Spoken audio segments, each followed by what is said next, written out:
Ready? You sure?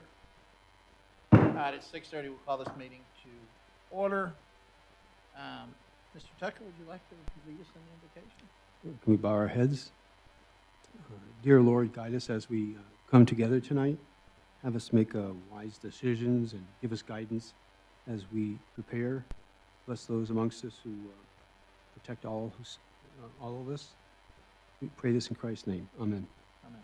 Ms. Lorna, would you like to lead us? Allegiance to the flag of the United States of America and to the republic for which it stands, one nation, under God, indivisible, with liberty and justice for all. Honor the Texas flag. Pledge allegiance to thee, Texas, one state, under God, one and indivisible.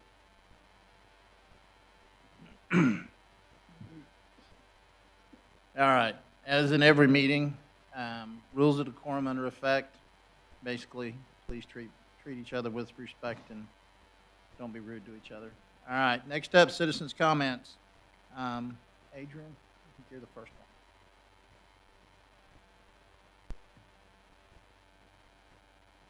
one. Oh, and we got a new thing, by the way. They figured out how to put a timer up there.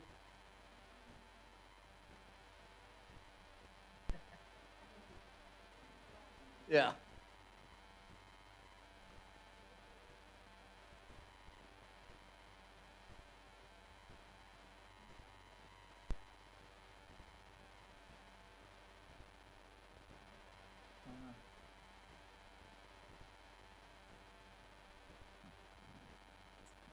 There it is. Start over. Just start over. You're okay. Fine. Adrian Balcom, 1518 Forenza Courts. Yeah. Okay, I'm doing this out of humor for Miss Shelley over here because I'm going backwards. On 7-11 on the agenda, the consideration of approval, disapproval of citywide outdoor sirens. I hope that we can get through this. And the last thing I need to say is we do not need this. We need to encourage Nixle subscriptions. That is the best thing that we need to do for getting people informed about emergencies. On the presentation preliminary 2020-23 budget, I have problems using the Excel spreadsheet, so I'm just going to ask if for just housekeeping purposes in the future, can we get a PDF version? Because I have problems just to be able to use it on my phone if I'm here and I don't really want to lug around my laptop. But I wanted to mention on the document page 2 or 136 of 64, there's going to be a revenue section of item number 302, franchise income. Right now it's blocked as a full amount of money. There should be a breakdown. And the reason why you want to look at that is because there's possibly missing revenue, and this has happened in the past, okay? And what your city administrator can check to see if we are getting all the revenue from the state, okay? Like AT&T should have been an ordinance that was passed a few years ago. We should be getting revenue from that, and there's possibly other revenue sources that we are also missing, like Amazon. We get money from that. I know this from experience. We've been able to get money. I think it was 2 city council meetings ago in City of Heath. They were able to check in on theirs, and so the state is going to be able to send a check in on whatever may be missing. You can't exactly audit, but they can on their own system. So be on the lookout for that. And on item 7.5, you know, one of the things, again, housekeeping, if there's any way possible we can increase the map sizes. It seems like it's like a low res that's happening, and so it's kind of difficult to see just even on the agenda packet that's being provided. You're going to have a lot of people that are going to be very upset regarding approving plats and things of that nature because of our current situation with our water infrastructure. So be sensitive to that and be clear in what is being done so that there is no confusion. And on 7.1, I just want to encourage you to ask a lot of questions. This is the time to be able to hear what Terrell might want to contribute, may have some ideas, as well as potential future partnerships. with agreements. This is not something that can be done overnight. I think you guys know that.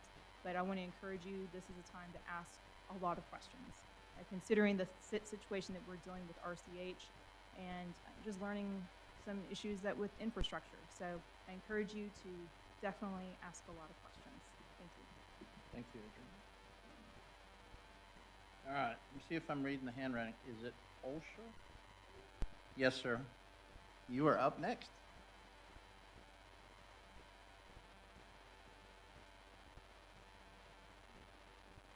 Just, you can probably just turn it off. Well, if you hear a buzz in there, don't worry about it. Continue. You can start. So you just name and address, please.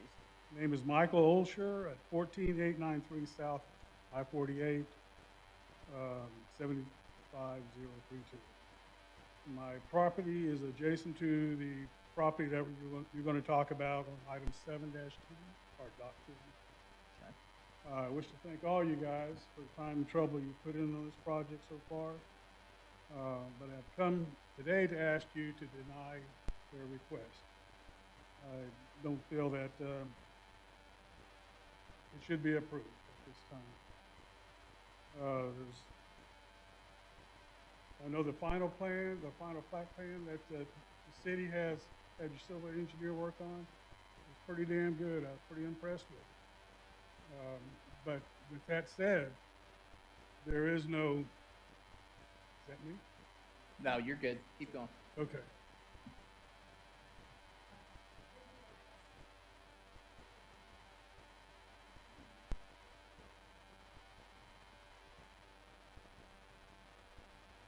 Thought I was being called.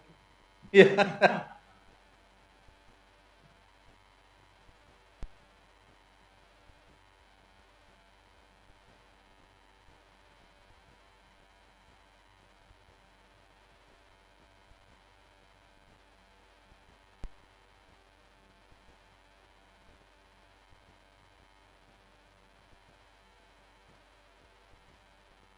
Well, hold on just a minute, Mike, and we'll get back to it. Okay, that's fine. Go ahead, sir. Again, I'm here to ask y'all to deny the request for approval of the final plat plan at 10689 South 205, which is item 7-10. Again, the city civil engineer, I don't know how much Michael had to do with it, but they did a real good job as far as the engineering of that plat. With that said, there is no place in that plat, that piece of land, for any type of on-site septic without rearranging, reworking the work that y'all have put into that project already. Therefore, I think the system is flawed in that sense, that there has to be some type of intercommunications between whoever. Well, we know that the county is going to do the on-site sewage facility, and the city is going to be doing a plat. There's got to be some type of communications from the beginning between these two organizations. So at least, I know y'all don't approve the on-site sewer system, but there's no reason why that this thing's been in the works for over 6 billion, almost a year now. If you think about when you bought the property, there's no reason why they couldn't have some type of generic, within reason, a generic engineered system that they can overlay into your plat. Because you can see that it even fits. I can tell you right now, it's not going to. It's going to go back in, they're going to have to rework it somehow. And your engineering may very well be close to the same, but it will change. It has to. There is no room. With that said, again, I asked you to deny it. Again, we've been talking about 4 or 5 months, or at least they made the application 5 months ago, and therefore they should have had some idea of what they need. With that said, they have, from the original drawings they brought in, they had 7 units on a 1,200 square foot building. They have knocked that down to 11,600 square foot building. with 3 units. And each of those 3 units are 3,600 square feet of space. And some would say that maybe they did that so they could probably get that on-site sewer system down, which is reason. I can't think of too many other reasons, but that's one option of thinking about it. The average on-site vendor usually rents no more than 20 by 60, which is 120 square feet per unit. These things are renting 3,600 per unit. Again, they've gone from 8 bathrooms down to 4 bathrooms. It really makes me wonder. I'm not real smart, but it makes me wonder why. Again, we talked about the bathrooms, we talked about the sizes being decreased, and worse, your engineers are still working with 11,600 square foot building, which I just don't see how it's going to work. Especially if they come back in and start subdividing those 3 units from 3,600 square feet each down to a more reasonable, rentable 1,200 square feet.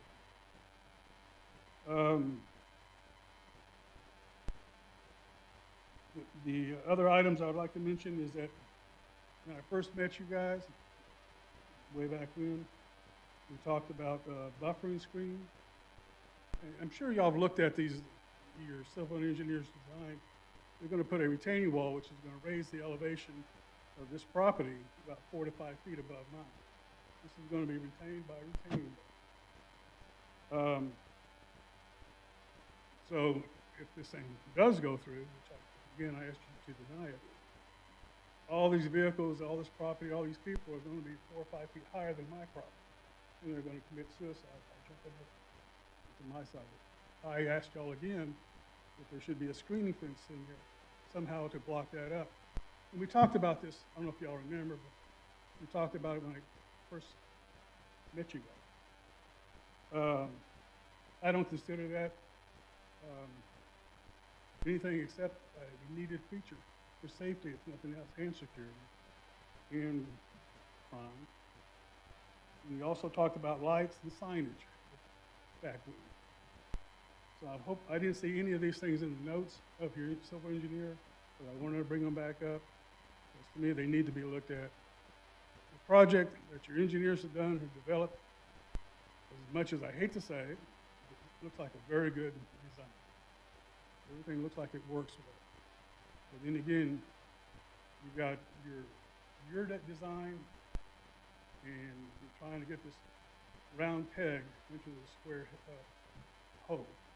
And the round peg is going to be your on-site sewer system or facility, which I just don't see it happen without changes to your already engineered plan that y'all want to approve. And I asked you not to.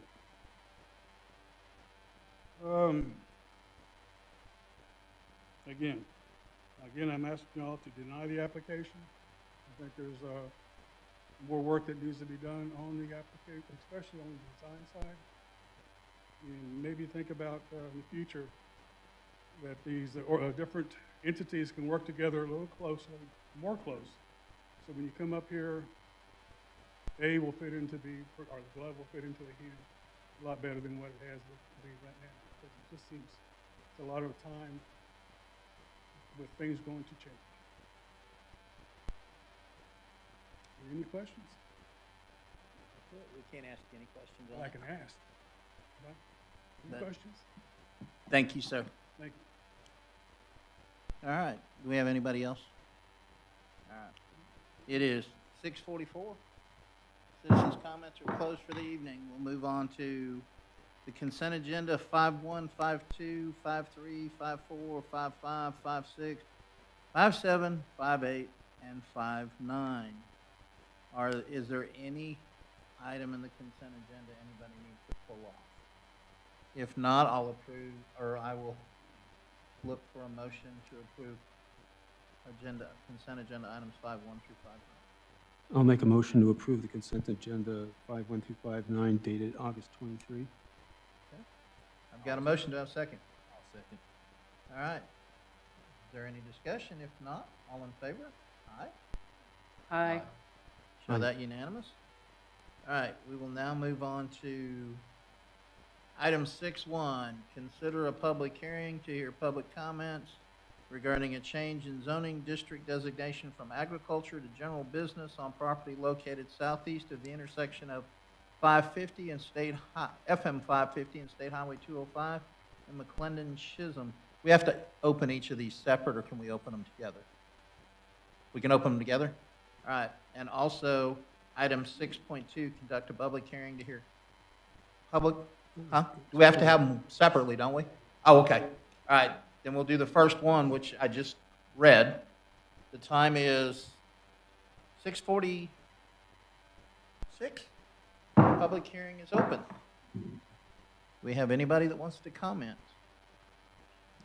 My name is Keith Lybrand, architectural consultant for Brookshire Grocery Company, 430 East Front Street, Tyler, Texas.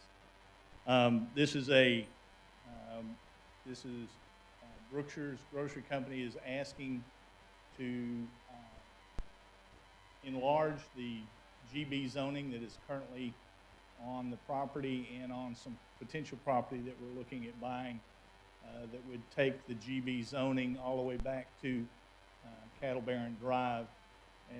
As of right now, the GB zoning only goes back, I believe, either 200 or 250 feet off of the State Highway 205 right-of-way, and we need it to go all the way back to include all the property that Brookshire is planning on purchasing. So we ask for approval on that item. Thank you, sir.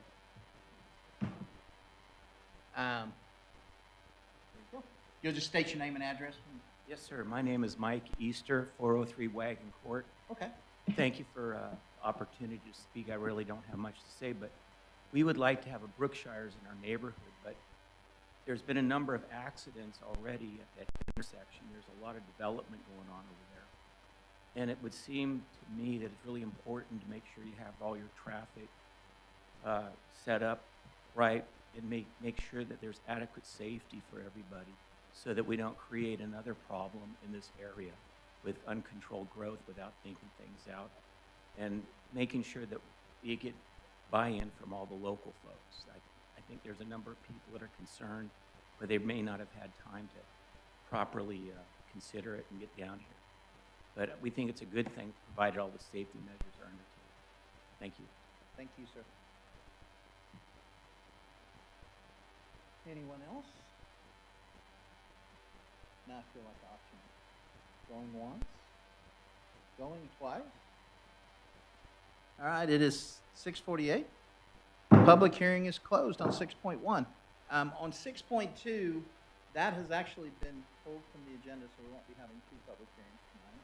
Is that correct, Michael? That one was pulled? Okay. Now, before we move on to items for consideration, the first one being 7.1, I am going to move us to 8.2. 8.1, that's an executive session item, is also being pulled tonight.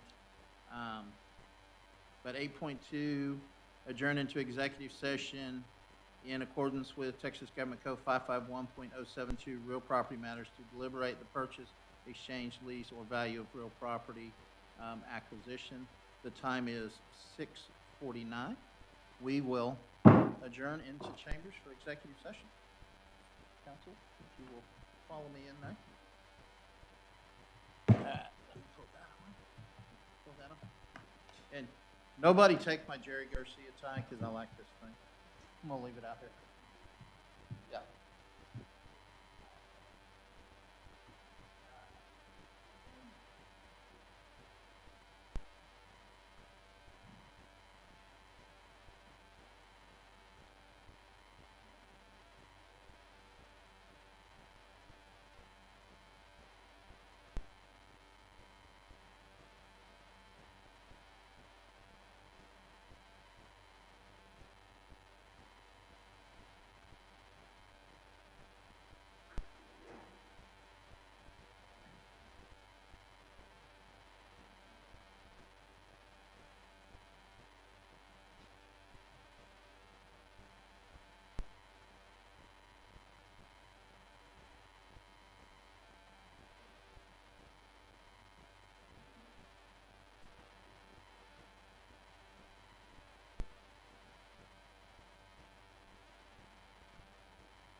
tired. Can I go home? I want to go home till 9.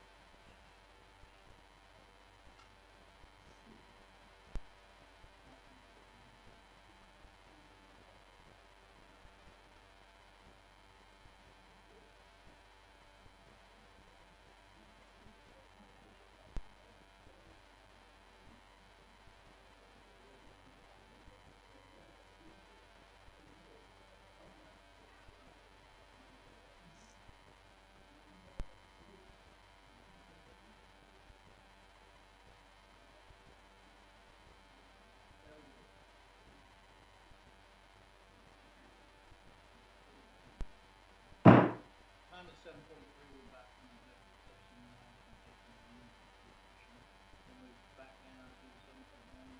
I'll consider a motion for the approval of a memorandum of understanding between the city of McLendon-Chisholm and the city of Decorum, extracurricular jurisdiction and consistent installation of water and wastewater and other common sewer.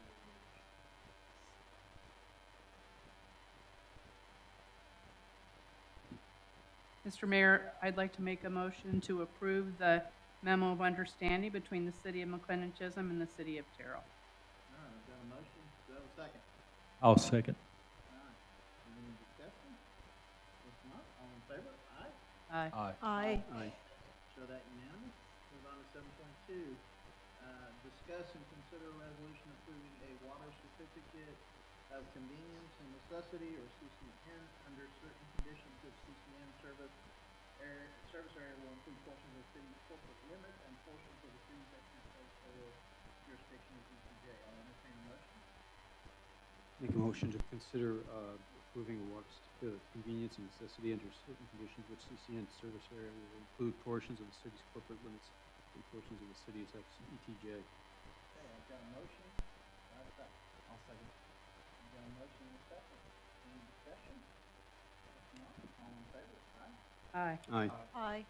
So that unanimous. Moving on to 7.3, consider approval of request for a zoning change from agriculture to general business on property located southeast of the intersection of FM 550 and south or State Highway 205 in McLendon-Chisholm, Texas. I believe that's the same location, what we were talking about for this. Okay. All right, just so we're clear that that's the same piece. Michael, what was I don't have my notes up, what was the change in, can you kind of give us that? Planning and Zoning Commission recommended approval with no extra conditions. Okay. All right, so P&Z did recommend that one. I'm going to take a motion to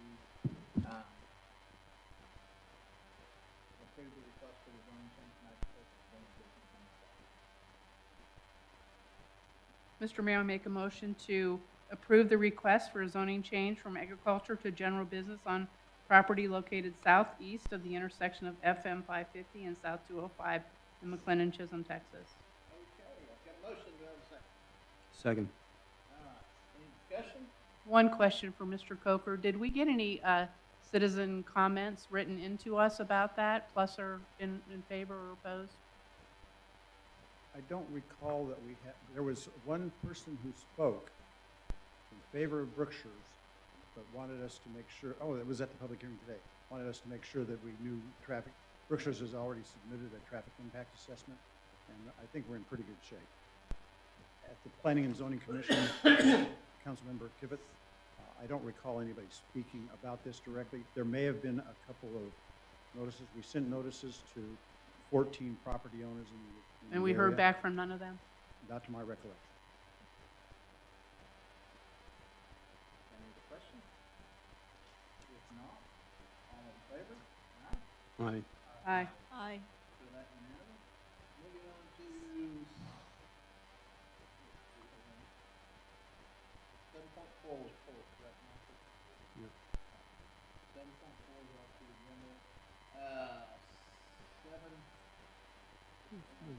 7.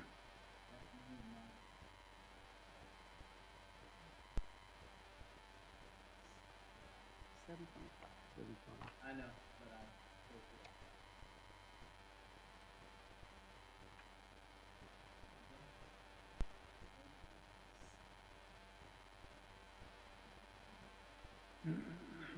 Consider an approval of a request of Miller Investors LLC and Brookshire Grocery Company for the replat of Lot 3, Block 1 of the State Highway 205/550 edition, creating Lot 3R with 2.510 acres of land and 1.63 acres of land.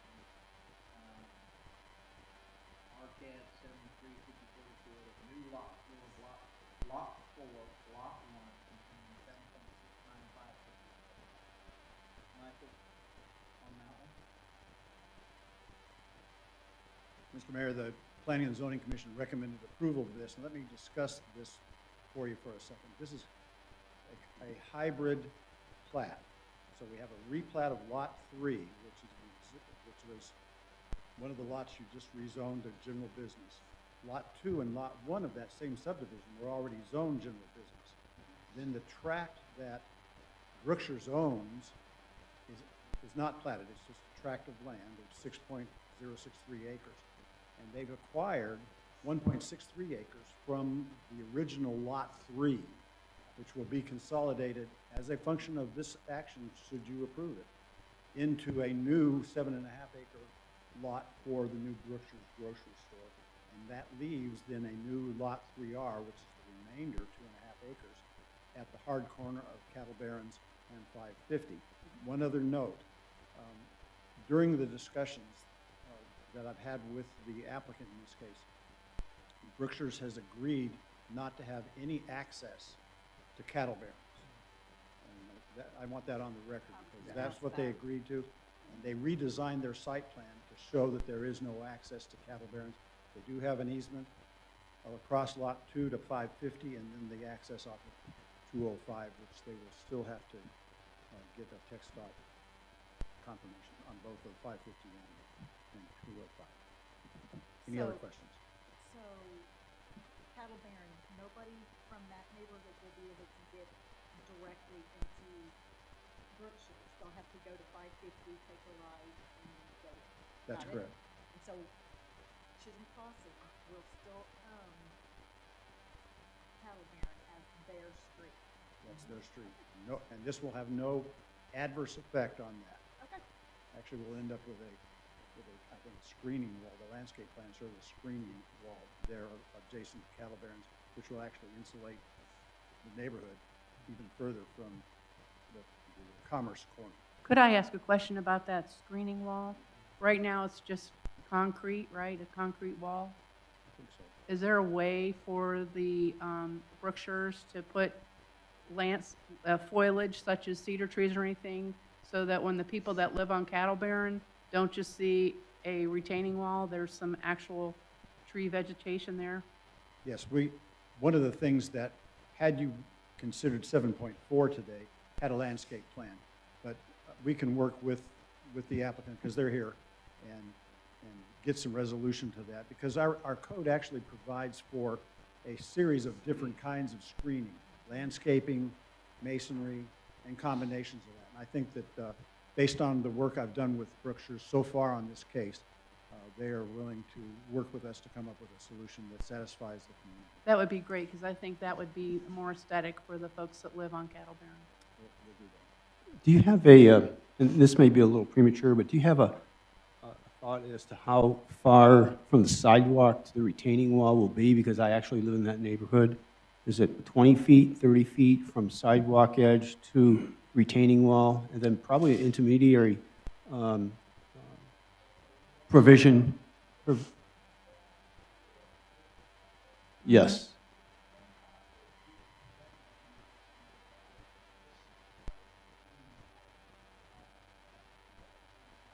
Okay.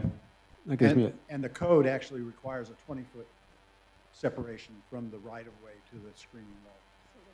To provide for the So you may have the screening wall, and then you're going to put some vegetation in between the screening wall and the street? Is that on the plan? Okay. But they've been very accommodating on Yeah. the things that the city would like. And so, Michael, is did you say 2 point something acres that's right there at the corner of Cattle Baron and 550, that's still open? Yes. So anything can go in there, correct? Anything that's allowed by general business, because you just adopted a change of zoning for that property. So general business, it's a good zoning district if you're in business. Yeah. It allows lots of things, and 2.5 acres is a pretty good-sized piece of land.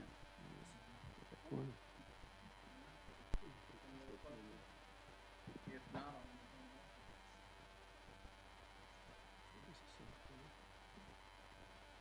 Mayor, I'd like to make a request of, a motion to approve the MIL Way Investors LLC and Brookshire Grocery Company for the replat of Lot 3, Block 1 of the SH 205-550 addition, creating Lot 3R with 2.51 acres of land and 1.63 acres of land, ARCAD 7354, to create a new Lot 4, Block 1, containing 7.695 acres of land. Second.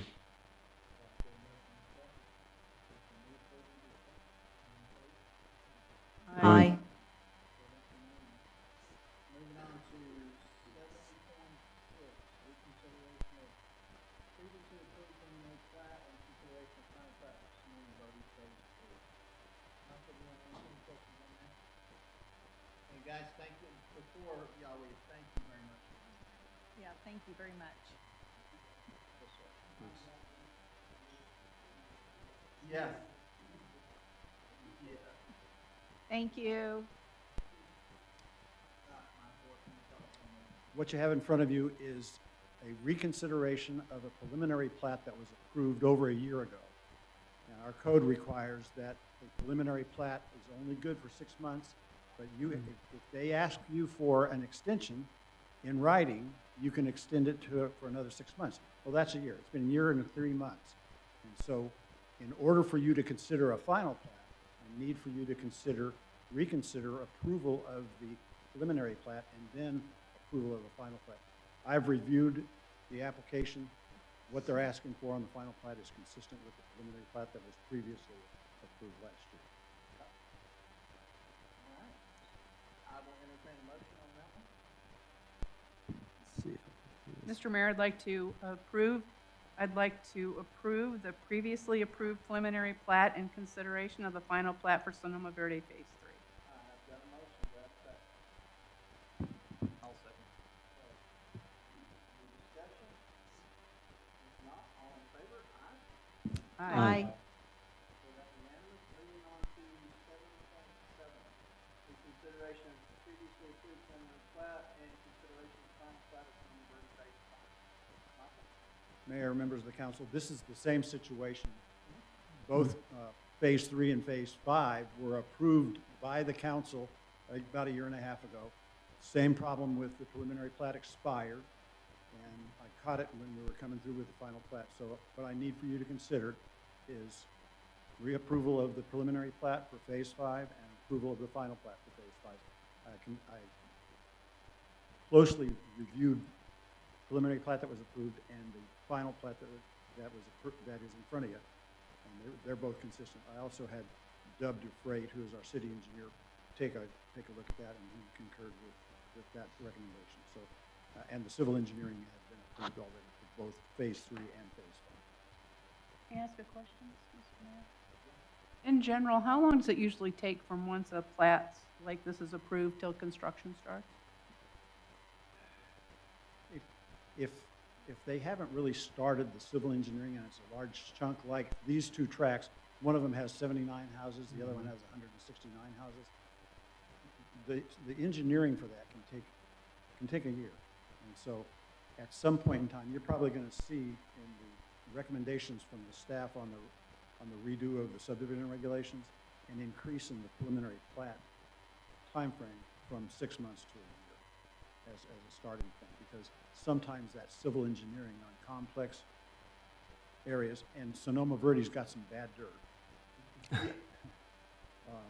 It takes a little bit longer. So I think you're going to see a recommendation for Dub and myself that it would increase that length of time on preliminary plats.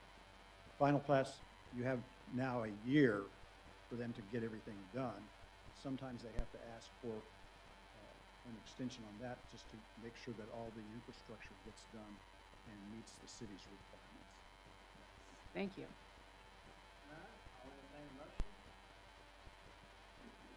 Make a motion for approval of preliminary plat and consideration of the final plat for Sonoma Verde Phase 5.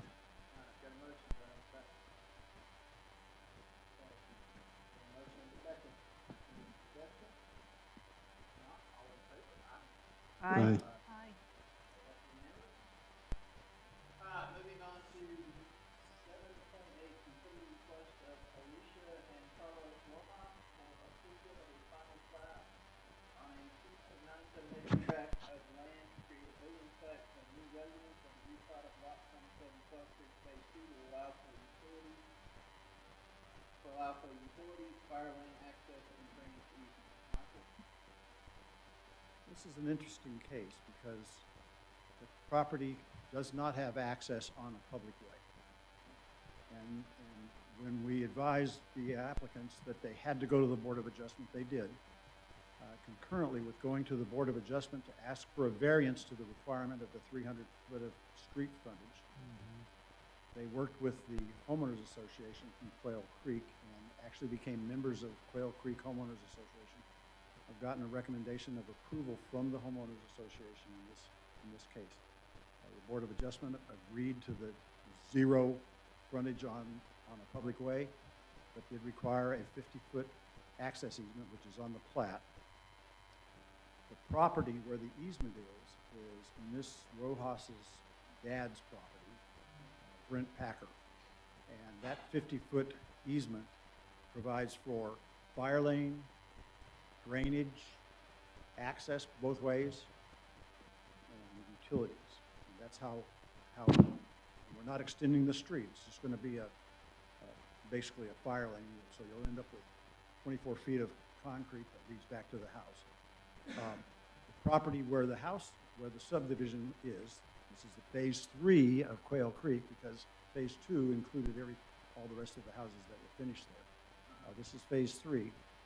It is zoned ag, and agriculture requires a minimum lot size of 2.5 acres. This is 2.97, so they've met that. The lot width and depth complies with the ag zoning districts. This Planning and Zoning Commission recommended approval. All right. Consider a motion.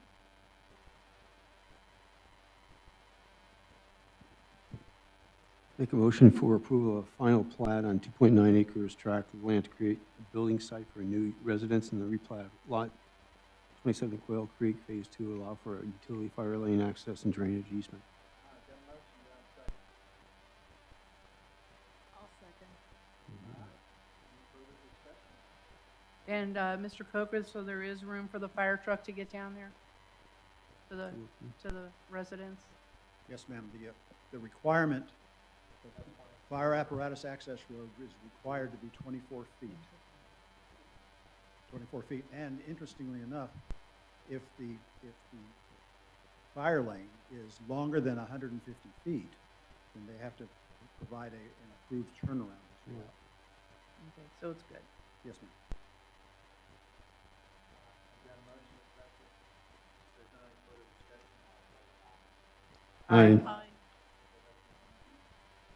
7.9, consider the request of RCA Water Supply Corporation for approval of a final plat on 1 acre of land to create a building site for the RCA Water Supply, or Water Supply Corporation. Mr. Mayor, members of the council, we've been working with RCH and Sonoma Verde for over a year on this because it's not just a straight plat, because you've seen in front of you a landscape plan, a site plan, a detailed development plan, because they're all part of Sonoma Verde as well. And the landscaping plan, the irrigation system, all of that has been through the city council because it's part of the requirement of the plan development district. So what you have now is the final plat, and the civil engineering has been approved by our city engineer. They are dedicating 40 feet on League and 40 feet on Edwards to give half of the right-of-way width, because in the Sonoma Verde Development Agreement, we agreed that those two streets would have an 80-foot right-of-way. And so they're giving us half of the right-of-way from the center line of the existing roadways as contributions toward the future expansion of both Lee and Edwards.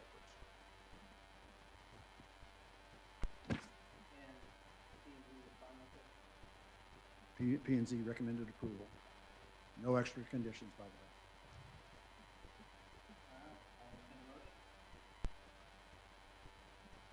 way. Mr. Mayor, I'd like to approve the request of RCH Water Supply Corporation for a final plat of 1 acre land to create 1 acre of land to create a building site for a new RCH Water Supply Corporation water tower.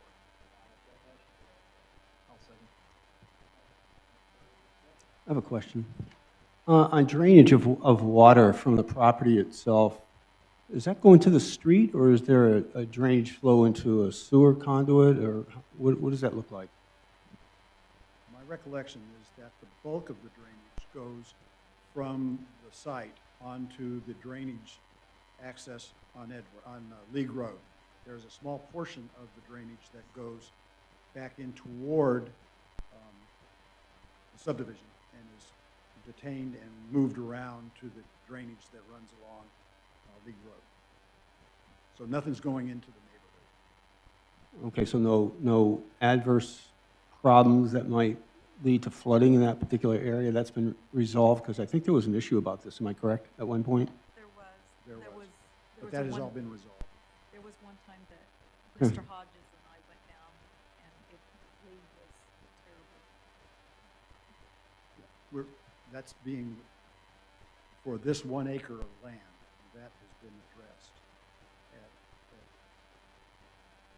very detailed with our city engineer to make sure that this is not going to contribute to any adverse effects on League or on Edwards, and definitely nothing on the interior of the subdivision. Very good, thank you.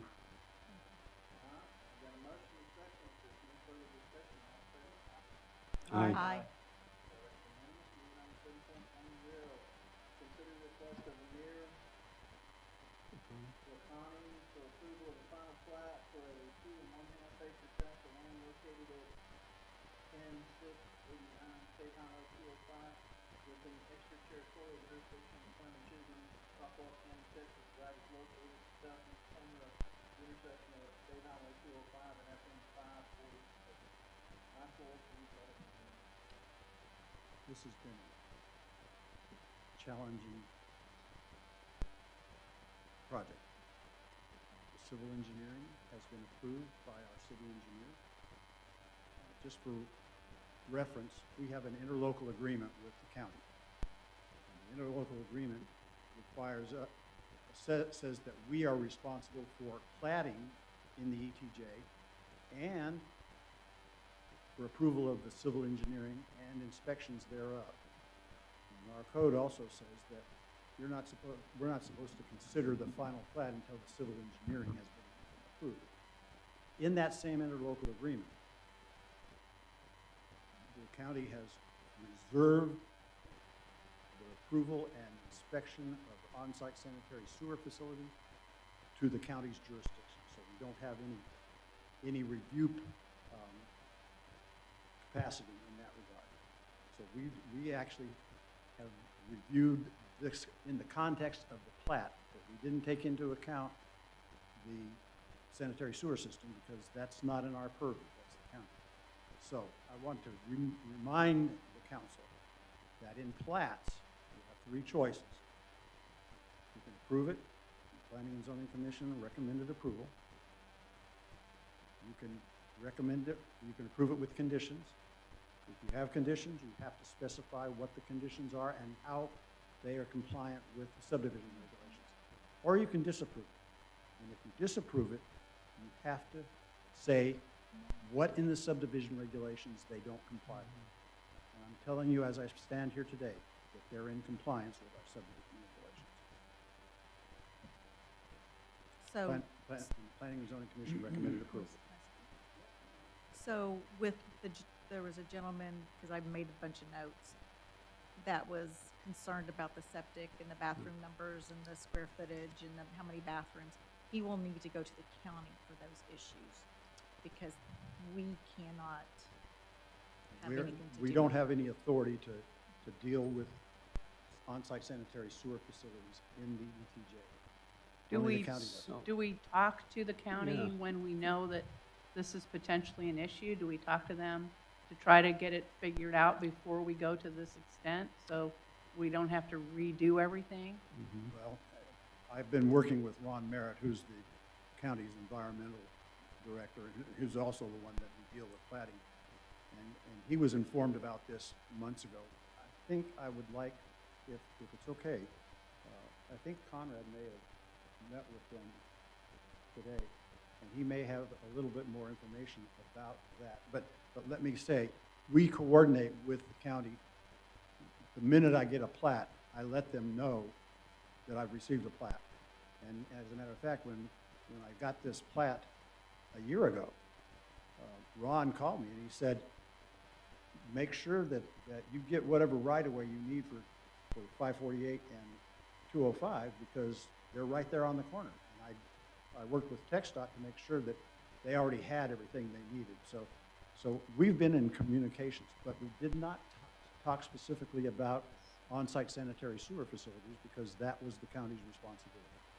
And I think I've learned a lesson here in this case, so that if it looks like there's not going to be enough, because Mr. Osho's talked about it multiple times, if there's not going to be enough land, that will get the county involved much earlier. Before I turn it back over to Conrad, one other thing. If, as a result of whatever working with the county that they have, they might be coming back for a revision to their plat. If the council is to approve this, which I'm recommending that you do, that they have to modify it, then they'll be coming back with a modification because I don't think they've got a land stretcher. The only thing they can do is shrink the buildings. But I'd like the city administrator to jump on. Conrad, you want to answer part of that? Yes, sir. I had the chance this morning to meet with Mr. Merritt from the county, as well as our city attorney, Dub, and our city engineer, not our city attorney. Gave somebody your job. So. And we met with the applicants as well. We didn't meet with the applicants initially, but we met afterwards. I wanted to make sure that the county guy was fair and met the law and told them specifically and absolutely what they needed to do to receive approval. He did that in no uncertain terms. When the applicants came in, they had questions, but he told them exactly what he expects even before he'll review it. So they left knowing exactly the sanitary sewer requirements that he is looking for, and if they didn't come back with it, he'd send them on their way again. But they felt like they knew. I even turned to them because I wasn't quite sure they knew it. But I said, you should have your engineer sitting in here. You guys can stay home and eat tacos. They're going to serve tacos at their place. So that's why it wasn't a disrespect statement, but yeah. So they know the applicant for this item knows exactly what's required by the county, and it wasn't a time for him to review it, or he didn't look through their plans or anything like that. He just said, "This is the steps you need to take. These are," and then I can look to approve or disapprove. Is this the first time the applicant had spoken to someone from the county about this? Unaware. Inside sewer, do you know? I'm unaware of that, but I think no, because they called him. It was good to meet with you again, or something like that when they walked in. So I think they have talked to him before, or at least met him or something. I can answer that. The brothers, the Lacani brothers, have met with Ron Merritt no less than 6 times over the course of this last year. Because every time they're there, he calls me and says, would you please get this off my plate? Which I can't do. Okay.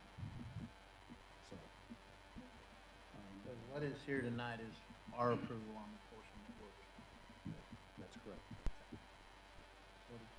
I was just curious, and this is just a question, like, you know how we want the night skies to be, how does that work with the lighting at something like that? I don't know because it's in the ETJ law. That's correct. That dark skies ordinance that we try to enforce is inside the city limits. We can't put that on them. There are a lot of things in the interlocal local agreement that we have control over. For instance, one of the discussions that Mr. Olsher had with you was the separation, because the property that the gas station is going to be on is going to be about 5 feet higher. Well, they're going to be obligated to have a masonry, basically a masonry, or anything else that satisfies our code, buffer between his property and their property.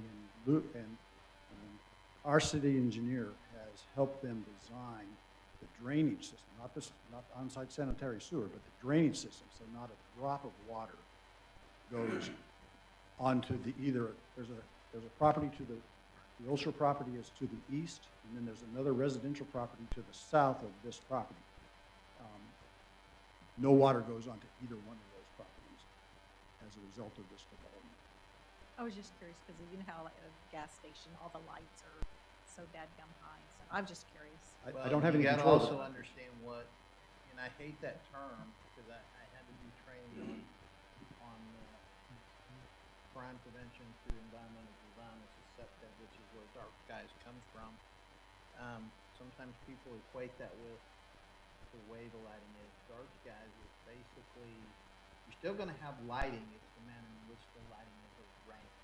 And, you know, sometimes it's a little misleading. You're still gonna have to have the proper lighting for some sort of a gas station facility, just for safety alone. And Mr. Mayor, if I could say one more thing. Yes, sir. In order for them to get a building permit, because we don't issue building permits, but we are tasked with the inspection of all the civil work. So the driveways, the curbs, the gutters, the drainage. We're charged in that ILA to review that and approve it. But they still have to get a building permit and comply with the county's standards for construction. And if the county has a dark skies ordinance, which I don't think they do yet, but they can regulate the above ground stuff that we can't do anything with right now. Okay, thank you. All right, thank you, Michael. All right, I'll entertain a motion on this one for approval. Make- Ms. Go ahead. Don't fight all at once, one of you. Make a motion for approval of a final plat for a 2.5 acre tract of land located at 10689 South State Highway 205 within the ETJ of McLendon-Chisholm, Rockwell County, Texas. Okay, I've got a motion. Do I have a second? Second. All right, any further discussion? If not, all in favor? Aye? Aye. Right. Show that unanimous. All right. Moving on to 7.11, consider approval or disapproval of city-wide outdoor siren. Guys, we've had this come up several times. Mr. Tucker asked, or Councilman Tucker asked if we could bring it up again. He and I have had a little bit of discussion on this. I'm not asking that we nix this all the way. I just think right now, at this point in time, the city could better spend tax money on other things the city needs to do or take care of. And I think Mr. Tucker's in agreement that we don't want to kill this. We want to keep reminding us that this is something we want to do. It just may not be the financial time to do it right now, but I'm going to turn it over to Mr. Tucker. No, you know, we have had conversation on this, and this is something that's been out in the public forum for a while, and we've spoken about this at least 3 different times. And so there's pros and cons on the issue. But it really comes down to, with the rollback, you know, the funding for such a project would be approximately $100,000, because previously it was 73 or 72. We got another evaluation on that. It turns out to be about 95, somewhere around there. So now the cost is increasing, and so, you know, at some point we need to make a decision about, you know, what's optional here. I see this as a kind of a layered system where we have certain applications like, I think, Nextel? Nexel. And there's a Is few that how other. you say it? Nexel? There's a few others out there as well. So I always saw this as kind of a layered system because it has certain limitations in terms of notifying folks that are in the outside area and not necessarily those on the inside. So there were limitations in of itself. Again, a layered system where we had a two-parter, but now we're being crunched with cost. And so where I at one time supported this, I really am at a quandary because $100,000, which would be its cost, we're finding out that we're becoming more responsible for various roads within the community. And so I think on a daily basis, putting $100,000 into road repair is probably going to promote more safety than it would be for a system that may be antiquated to some degree. And so with the current apps that are out there and available, we all have a iPhone or some kind of a phone on us mostly all the time, unfortunately, that we would be notified in case there was an emergency. So, you know, I've shied away a little bit from advocating for a hard system and leaning more towards an app system, as long as that's popularized at every venue that we can possibly think of. We can ask to bring this up, and we could consider disapproval, but with the option to bring it up in 6 to 8 months. And that would be Can we fine. address it? That would be fine. Okay, guys, are we really didn't put it on here for a motion, correct, Shelley? We did? Okay. Huh? Michael? Yeah, turn You your mic on. can make a motion on it if you want to, or you can simply take no action, and then 6 to 8 months, if Councilmember Tucker wants to request it to be on the agenda again, you can do that, or if any council How member would wants to you like to request do it. that, Dan? This is something near and dear to you. I suppose we could make a motion to set this aside for, review in 6 to 8 months. Disapprove with I- review. If or we're we gonna file- do that, I would make a motion to table it for a certain date, a certain council meeting, say 6 months from now or something like that. I'm not a fan of doing something like that because you as the council, all you have to do is ask the mayor or ask Conrad and you get it back on the agenda again. So if it's 2 months, 6 months, 8 months, whatever, 6 months. you just go, hey, I'd like this on the agenda, and mayor goes, all right, get it on, Conrad goes, okay, get it on. Is there a motion required for that then? No, sir. So just consideration for review in 6 months. Okay. Council, we're gonna re-review this in 6 months, which should put us the end of January or early February. But in the meantime, I think that, and Dan hit it on the head. We do need to advocate to get people to consider using the mixer, because it is a good thing. You can come to your cell phone, if you have a home phone, whatever. I know multiple cities are using it, and it works quite well. Between 4 o'clock in the morning, Monday morning, and by the time I got off work at 5 o'clock Monday evening, my phone went off no less than a dozen times with flood warnings here, flood warnings there, constant reminders of the needed rain that came down. So I think Nexel is a very good thing that we need to be pushing all the way around. So, all right, with that done, we'll move on to 7.12, presentation of preliminary 2022, Mr. Mayor? 2023 budget. In, What?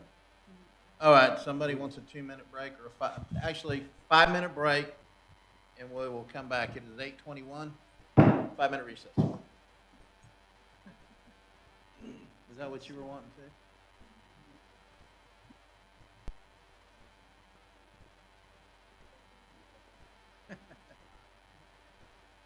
Yeah, I don't know about the he wants you to go home part. That's a good cop, bad cop. I want to stay.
Very nice, thank you.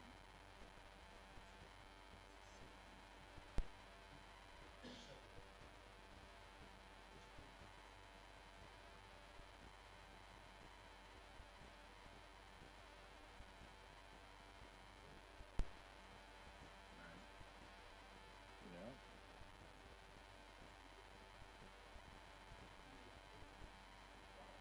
Right. It's already required. Yep. That's good. Drive safe. All right.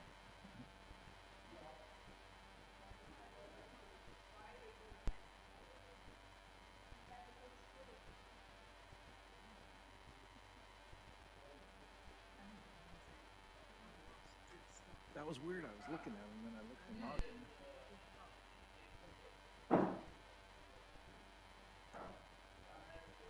All right, thank you, Mayor, members of the council.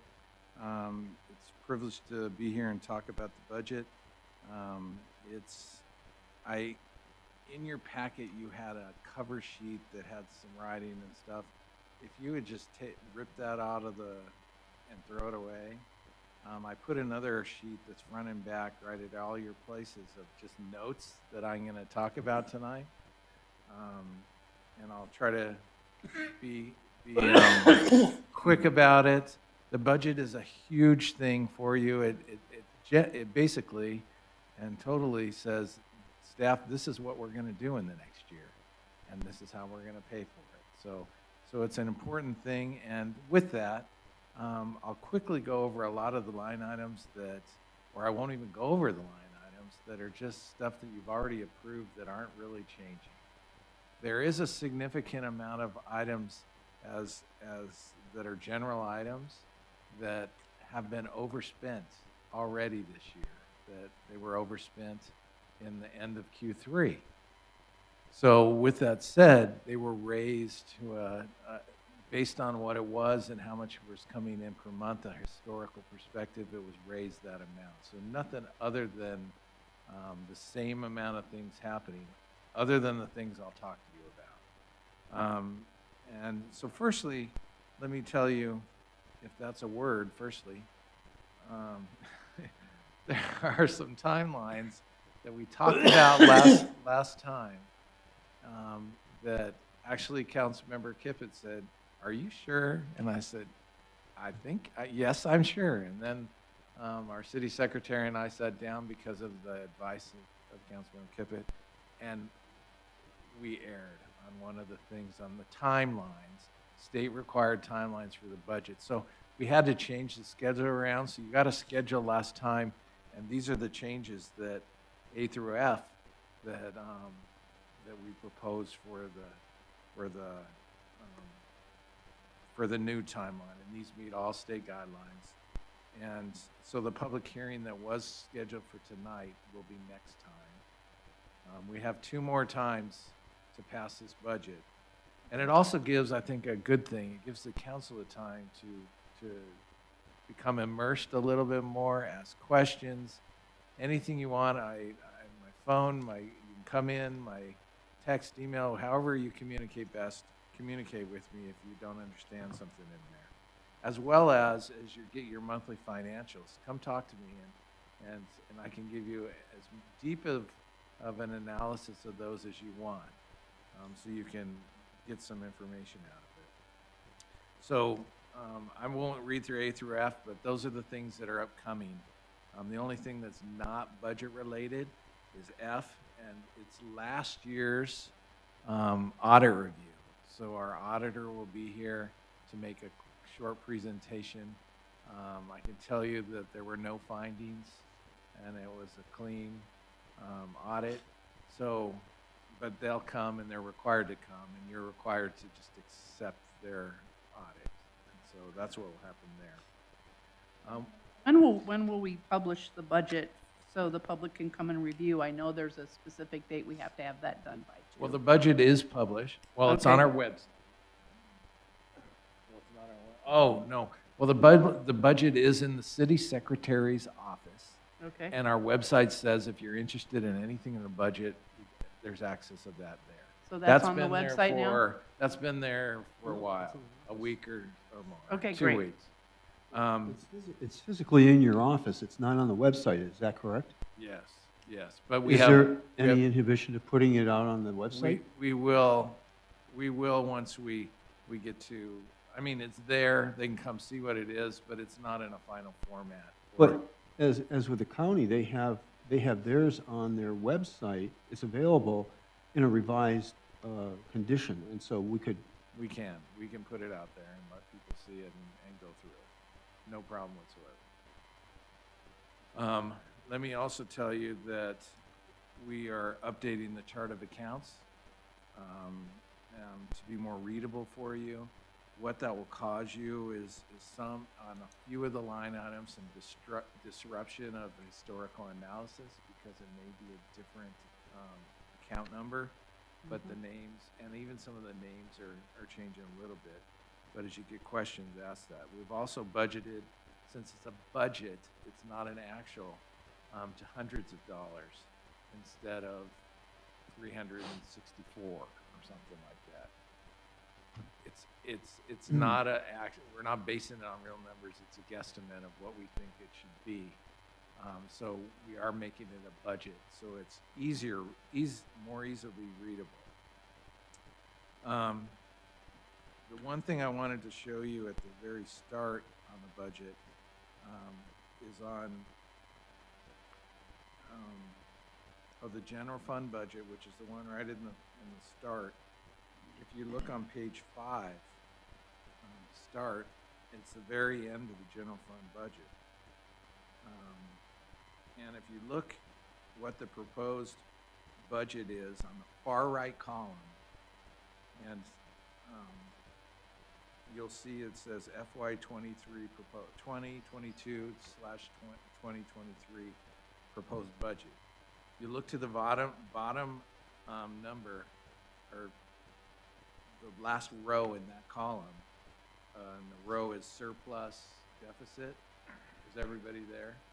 You'll see a dashed line. There's a dashed line because revenues equal expenditures. You have a balanced budget sitting in front of you. So it's not, if you look the FY22, which is the third column, which is our current year, last year you budgeted with $500,000 of unreserved fund balance. So you didn't, I mean, you had $500,000 more that you could have put into your budget last year, is what I'm getting to. And you didn't, which is totally at the option of the council. You can put money and save money all the time, but I'm here to tell you that two things.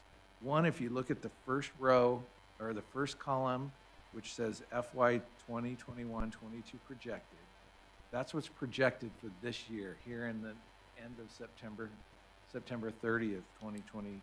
If you look to the very bottom, it will show a surplus of projected $688,008. So all that money could have been spent for other ongoing expenses. There are two types of expenses that you have to consider. There are the ongoing expenses, which are every day. There are fixed expenses that are going to happen all the time. And then there's the one-time expenses like we have in this budget to fix the front door, which is going to cost $7,000, so it's not heavy, and everybody can open it. Or get new chairs in the council chambers and new chairs or your chairs being put into the conference room. So, so there's one-time expenses, there's still constant expenses and ongoing expenses. Lots of times as you look at it, you probably don't want to spend ongoing money or unrestricted fund balance money, which is one-time money, on an ongoing expense, because it's going to cross a line and you're not going to have any more of that one-time money sooner or later. But the second thing I was going to tell you with that is we've been actively as a council budgeting unreserved fund or making sure that more money goes into unrestricted fund balance. That's a savings account. We have over 137 today, without this showing up at the end of the year, 137% of our current year expenditures are saved. So we could go another year and a half just on unrestricted fund balance, not even feeling anything, not even getting a dime in. We just had an audit with, not an audit, a ratings review with Standards and Poor's, which are one of the three major, or maybe some people say the only three major ratings companies. There's Moody's and Standards and Poor's and Fitch that are tied to us because we went in debt for this building. And so they loaned us money, or they didn't loan us money, they rated us money. And so they like to protect their ratings. They like to stay, so they come and do reviews. Our rating agent, and we haven't got the stuff back, but it'll come back, and you'll see it on the next council meeting. We'll have that on there just as a report. But it's something where she said, you guys have way too much unrestricted fund balance. So I was on a conference call with, she goes, I've never seen any city ever over 50%. And she's been 25 years in the business. That doesn't mean you cannot do it. Our accountant, Ray, didn't argue with her, but he debated with her. As a city manager, I promote, let's do something with our money, our ongoing money that we're going to do. Let's be very conservative with our revenue guesstimations and be liberal with our expenditures, which you have been. Last year's budget, it shows, look, 188,000 more of revenues and expenditures. So as you review things with that, make sure that know that we have been conservative in our revenue projections and liberal in our expenditures, so we have a great opportunity. Some will go over, some not, but the purpose is that you'll have a little bit that goes into unrestricted fund balance every year. Maybe not 188,000. So let me just clarify something though. With that approved budget surplus of $500,000, that was before the rollback. So we really didn't have a surplus. We did in the approved budget, but we ended up really with only a surplus of around $200,000. Yeah, because I took away Yeah. $290,000. So yeah, there's some things that happen during the year, and there always will be. It's like when you go to a construction project and you approve all these projects, and then when you get out in the field, there's always something that comes up. And actually, so going back to the budget, I just wanted to do that number one. On the sewer, if you go to the middle packets, well, you don't have to look at all these. I'll just tell them, and I have account numbers on those. Sewer's only a one page. It's utilities fund. We have three funds. We have, and in actuality, only two funds. We have our three funds, but we show four. We have our general fund, which is our operational fund, which is everything that happens government-wise and business-wise in the city, or basically government-wise. So our general fund. We also have our utility fund that would include water and sewer and any other utilities that we have. Right now, we just have sewer in there. Okay? Then we have a debt service fund or a debt fund or an interest and sinking fund, an INS fund, sometimes you'll hear it called. And in that fund, it's just our debt service that we have. And then we also show a public safety fund because I guess, according to Ray, there was a council member that wanted to see how the fire department is doing and pull it out of the general fund. Generally a general fund item, and according to the auditors and others, they put it back into the general fund because it's an operating fund of the city. However, there's no problem pulling it out, even though we call it a fund, it's really not a fund. And so you can see specifically what's happening in the fire department at the very end of that. Oh.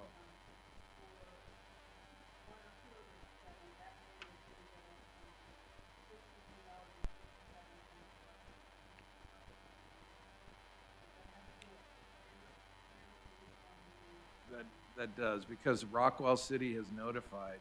I was talking to their city manager, and I asked her what our credit was gonna be this year. How much are you gonna send us back? And she was like, we don't have a credit. In fact, we have about $63,000. She hadn't figured it out yet. That they did not charge us. That they're gonna charge us next month as soon as they get the number early. So, we were short in that sewer. So if you look on that sheet, we're currently at $4.32 per connection in FY '22 right now. And they anticipate going to $5.12 per connection. And then operations and maintenance is another line item, and that's up 8 to 10%. So sewer's up, everything's up. Building permit revenue, we based it on 125 building permits is what we project for the year that are currently issued. And in FY '23, we budgeted 125, so keeping it the same as before. Ray was even more conservative, says, with interest rates going up and with others, maybe you should be a little more conservative with that. But talking to some of the developers and their plans, there's no change in plans because the interest rates went up. They're still going to be building. People may not be buying as much. They may not be getting as much money, profit as they do, but they're still going to be building and pulling the building permit. So that's where that is. Sales tax revenue. Current year, I mean, if you look at that in here, it's all on the front page that I'm talking about right now. Sales tax is the chart of account 310. The projected is 813,000. And FY '23 is $1 million, 999. We actually, as we look at this, if you look at that, that in the financials that you got tonight in your packet, you'll see that there was like 167,000 come in a month, and that would be about 300,000 more dollars. So if you add the 300,000, we're really going to jump up to over like close to 1.2 in sales tax this year. So we're budgeting under that. So $200,000 under that, $180,000 under that for sales tax. And you may think, oh, that's an astronomical growth. Well, you also need to remember that we have a couple of Chapter 380 agreements, and you'll see in the expenditures, as you look in here, you'll see Chapter 380, and we made agreements to reimburse those developers back. So I think it's like 250 or 275 that are in here on page 2 or 3. And so that offsets, that comes right out of the sales tax. Also, we have things where with those agreements, builders, how we get that sales tax, you see, how could that do? Well, they allot all their money, all their materials and stuff that they buy to our city. So we get the sales tax revenues, and then we give them the 380 agreement gives them back some percentage of that. The ad valorem tax on the front page, FY '22. You already looked at that. You haven't voted on a final tax rate. That will be also on the 27th. But you've gotten a look at it last time. And I'm on number 5 here. FY '22 had a $677,367 actual. And FY '23 will be budgeted at $677,366. $1 less because we're anticipating passing the no new revenue. So this year, same as last. That has helped us.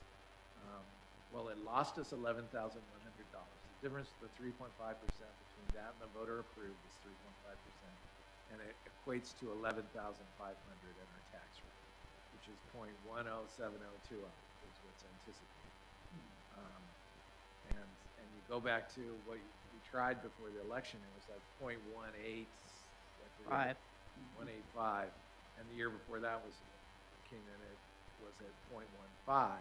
So we're going the wrong way on that, or the right way, depending on how you want to think. we will still have more property tax in this next year, even though we're budgeting that much, which we have to, because of the tax rate that I anticipate you approving. We'll get, I believe, substantially more property tax than that. So we'll be, it's a conservative projection. There's a couple more, the sanitarium. Is that how you say sanitarium? The person that goes and checks all the septic systems for us, all the new construction. She's had no increase since 2001.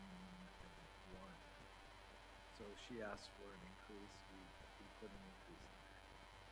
This is, and it's all balanced, so everything, revenues equal expenditures. It's up to you guys. When I explain this is stuff that we've evaluated as staff. We've ran it past the mayor, and then you can decide. You have a month and a half to. You can play SimCity and play with the money and say, oh, I want to put all of it into street and maintenance, but then you have to take it from somewhere else because it's a balanced budget. So figure it out, knowing that we have revenue in our unrestricted fund balance. So if there's some big project or something that you want to pull out, that I started saying it's a one-time cost, you know, you can pull some money out of that if you want and bring it closer to that 50% threshold. I didn't do anything with the restricted fund balance in this, other than I didn't put anything in it. You can see that balanced budget there. All right, so in General Fund 514, which is the first one on here, building maintenance and improvements, I talked about the front door, fixing that. That's $7,000 to fix it. It's a cool door and it's a heavy door, but that was the estimate that it was for that. And with all these things, if it costs $5,000, we're only going to spend $5,000. There'll be $2,000 that will be unspent, and it'll trickle down. And if there's some overspends and underspends, if there's more underspends, then it goes into fund balance, unrestricted fund balance. We also have on the next one the new city council chairs and dais, and the city council chairs to the conference room. That's in here in that line item. You'll see that increase on the legal on 63003. There's a slight increase of the attorney per hour cost and the base cost. Currently, you'll see that on that line item, it's 36,000 base, and that's for 5 hours a week or 20 hours a month. And then a hourly cost of 150, and that hasn't changed since he started. So all those years that there's cost of living and there's all that other stuff that goes on, he's maintained the same thing. And so in here, we raised the hourly cost, which is over and above what you ask him, over and above his contract to do, which he's been really good to do. Bump that up, $50 an hour, and the base for $6,000. And guys, that bump from 150 to 200, if you guys aren't aware of it, because I see the checks that I sign and they're just from Mr. Howard does a lot of stuff in Rock Cochran and in our Cochran, but he never did the city. And in talking to Ray Smith, our financial guy, he said most of the attorneys are making well over $200. Yeah. Well over. So I think we're still getting one part of the bargain for as much as we have. So I just wanted you to know that's what I think. Okay, number 10, general fund line item 63008. That includes an extra $30,000 for capital facility plan studies, which are the main item that has to happen before you implement an impact fee. You want a water impact fee or a streets impact fee or whatever you want, and what those impact fees mean is you charge no current resident will pay a dime of it. It's all new development, and it's paid on the building permit time period, and we go, that capital facilities plan study will identify what's your future growth over a certain amount of time, and how much they're gonna impact your system, how much they're gonna impact the water system, going from a 12-inch line to an 18-inch line, or a 20-inch for water, or the streets and the maintenance and all the stuff to pay for the streets because there's more cars on them. They'll do an in-depth study on all that, and then they'll figure out costs and projected costs, and then they'll come back to the city council and they'll basically say a good, better, best, or minimum, median, and maximum. And you'll get to choose how much you want to charge for an impact fee. You don't want, if you want to do the bare minimum of what they say, you can vote for that. Or if you want to do the median, you can go for that too. So it just protects us from all the new growth that the city doesn't have to come up with the new money to upsize water lines, pay for new street, or all the stuff that right now, that's what Ray was saying to the ratings analyst. Look, we don't have a capital improvement savings fund or whatever. We do a little bit, but that's where we're saving all our money, is an unrestricted fund balance to do those things. You can do it that way too, or you can have impact fees and have the developers or the new people that move in pay for it as they come in. So that's what that is.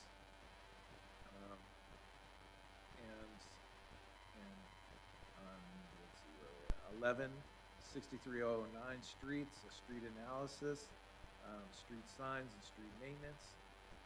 That's to start identifying what all our streets are, what condition they're in, what they need to get repaired, and then we'll make an overall list of those, and then when we come back to budget time next year, we'll say, look, these are the top 3 streets that need to be done, or based on 300,000 that you want to maintain, or whatever number you want to maintain in that, we'll take the dollar number and say, okay, we can do these 5 streets this year. If it just needs a oil overlay or a crack seal or whatever, I mean, the different products that you can put on streets, we'll have all that analysis done, and we'll do those to the streets.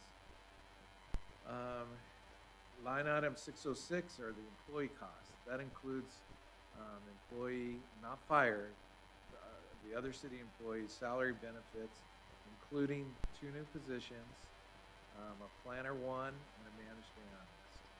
It also includes a 5% market adjustment for all employees. You'll see this also in the fire and the public safety in their number for their salaries and benefits. The total increase is $278,541 for the 2 new positions, salary and benefits, and the 5% increase for everything. Health insurance rates are up 23.58%.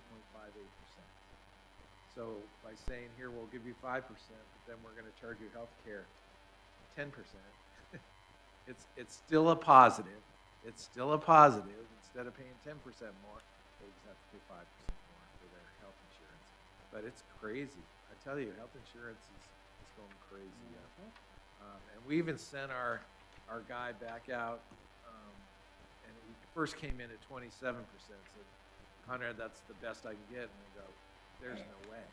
Go back, try again, beat these guys up.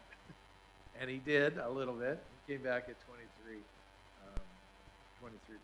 So it's still 23%. Miscellaneous expense, there was, I don't know if there was even anything in that. That's General Fund 699. Put in $5,000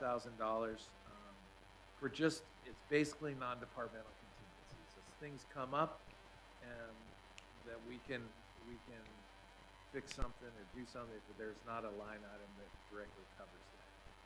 Like an emergency fund. Emergency type fund. It also has to deal with, in October, you're going to see a procurement policy, a procurement and purchasing policy that outlines all the details of how much a department head can spend, like maybe up to $1,000 without going and getting phone bids, and then how much maybe from 1,000 to 10,000. At the 10,000 threshold, there has to be sealed bids where people submit bids, and then after, when it becomes a capital project at 20, 25,000, it's going to say, no, everything that, you got to come back to us as a city council and get our approval before you do anything. but anything over like a 10,000 will require a sealed bid. If that's, I mean, you'll decide on that. It'll be presented to you. The dollar numbers can be changed, but it says, look, we're approving this budget, but if you're going to spend, even if it's approved in here, if it's over 25, or the number that we choose for procurement policy, come back to us, because we want to hear about it again, and we want to know what's going on. So keeping you informed and overseeing that's what will happen there. Liability insurance overall is up 10%. Most of that is with TML, the Texas Municipal League, that we have that through. So you think and it's probably kept way low by those guys. Now going into the public safety budget at the end, flip through there. Or I can also, and let me tell you what line I'm on. I don't think I put the line on it. Sorry about that. Is it 60601? No, not yet. We're not there yet. It's the last fund here.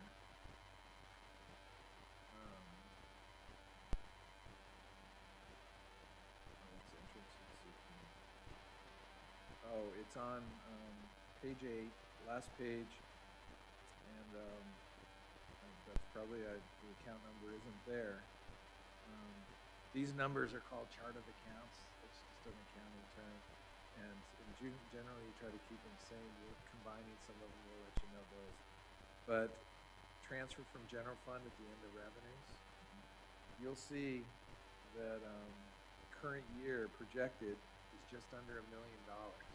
So with the revenues that they get, the $77,500 from the county grant, they went up to $127,500 to $50,000 that you see right here that you accepted that last time or the time before.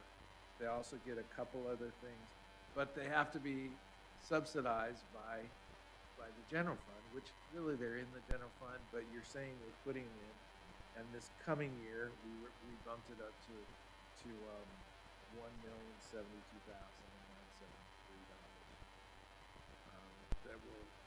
That subsidizes. I hate to say subsidizes because it's just we're running our fire. Right. They don't bring in a lot of money. They don't run ambulances. They don't have a way to get a lot of money. But also at the same token, and Chief Simmons watches this, when he says that's fire money. Well, No, it's not. no, it's, yeah, you see it on the general fund, or you see it on your financials as public safety money. True, but $1 million has been pulled out of the general fund, just to show you, because really you put it back there in the general fund, you wouldn't see all these things specifically, but well, you'd still see them, but it gives you a better view of that. So that's what that is. And we talk about the county contract, and that's when salary and benefits, they're projected 2022 is, you see, 690, and it goes to 978, a difference of 287, 696. They're in this budget, excuse me, it's projected to have 3 new firefighters. City wanted to be in the fire business and got a beautiful fire station, and went from volunteer to full-time firefighters. They're doing it right now with half of the staff was part-time. So they get firefighters from other agencies when they work 1 on 1 off or 2 on 4 off, and they come and pick up other jobs at other fire departments. That's where they get their extra money when they're off. They choose to do that. So we have firefighters that train. It's not just some guy off the street that says, "Oh, I want to be a fire guy." They're solid, good, great firefighters that we've hired for there. But this starts at 12 firefighters is what the chief anticipates to have a fully functioning, no part-time. We're a department. We're straight up. Let's go. And he's at 6. So adding 3, it's a 2-year plan to propose 3 this year and 3 next year. And that comes with their salary and benefits. It comes with a 5% increase in here, but it doesn't come with any salary analysis. council member or two, I talked about how much, not just fire, but all city staff makes compared to peers in the area. Don't like to do benchmarking with out of the area because generally the people that would leave would go to a closer place in the area. Not always, but some. So that's what that all is. That's why that big increase, and that's where it is. If you want to say, no, I feel more comfortable having one person hired, or no, I want to hire all 6, we can do that too. So, or instead of a 5%, you know how much the 5% cost is? If I want to double it to 10, you could do that too. We have a lot of, you know that we're going to put in at least $188,000 of ongoing money, and then when we put it into unrestricted, you're going to say, oh, that's one-time money.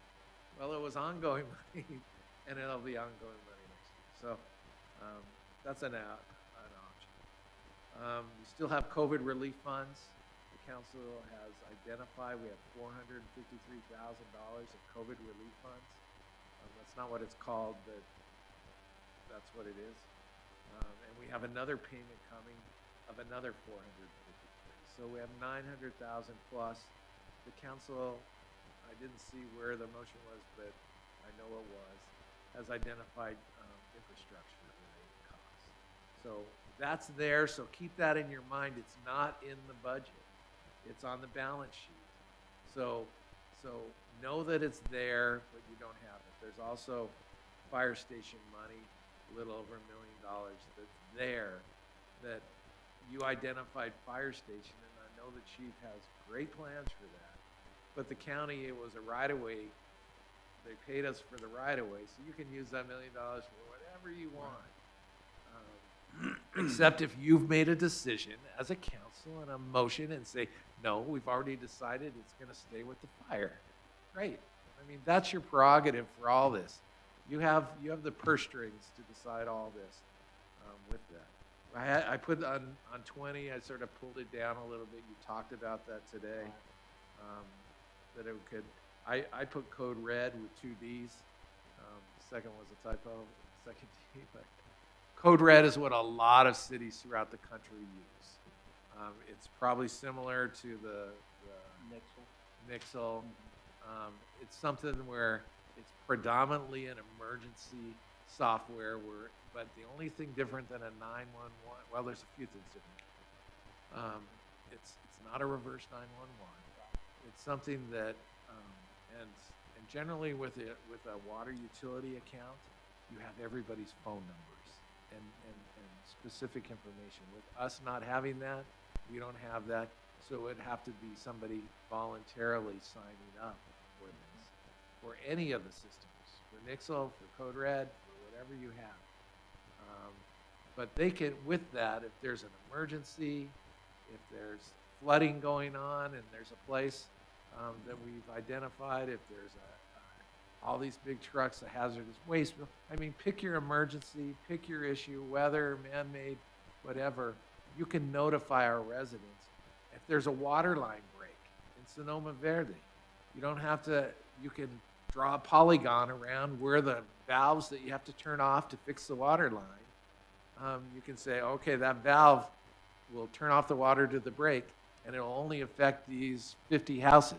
So you don't have to notify all of Sonoma Verde. You have to notify the ones that are going to be out of the water, and you can tell them that. It's a thing that's robust enough that the mayor, and they always say, you have to make policy with this because it'll get out of line. But generally, it's a thing for the mayor to make announcements. He can make a verbal announcement. He's saying, don't forget the egg drop tomorrow at 9 a.m. at the plaza. Is it the plaza that's in the consolidated plan? Yeah. So you can do announcements like that and send it citywide. So it isn't just an emergency thing, but it's something that you can bring your city together with your social media and all your other communication devices or things that you have for you. So my last caveat with this, and sorry for being so verbose, but when you see this next time in September, well, I was going to say September 13th, you asked me that question. As soon as I get it finalized with Ray, this is with Ray right now. Ray is identifying specifically dollar for dollar. Even though it's a budget, I wanted his eyes to look at it too. And you may change a lot of line items between now and then to come and say, I want to change this. But just remember, it's a balanced budget right now. You take something from revenues or add more to expenditures, you need to add more to revenues or take away from revenues. So you can look at that and identify that. If you want to hire two firefighters instead of 3, you have the dollar cost that I just gave you of pretty much how much it takes to hire a firefighter. You want to raise the COLA or market adjustment, whatever you want to do, you got to know that it's balanced right now. But you also have that cookie jar of unrestricted fund balance that our rating people have said, look, you need to draw that down a little bit. But if you don't want to, you don't have to. You can be very conservative with this. But you just can't do as many things on an ongoing basis that you may want to do on an ongoing basis.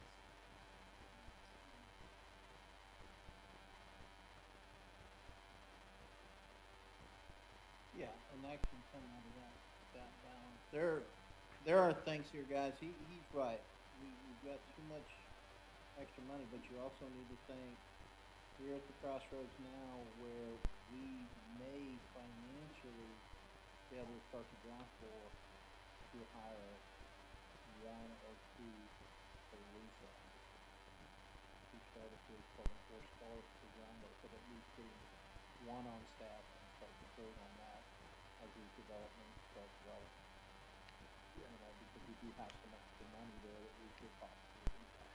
And I've asked the council, and I still would like your goals and ambitions and the things you want to do. I do have right here in my book, what's here in my book?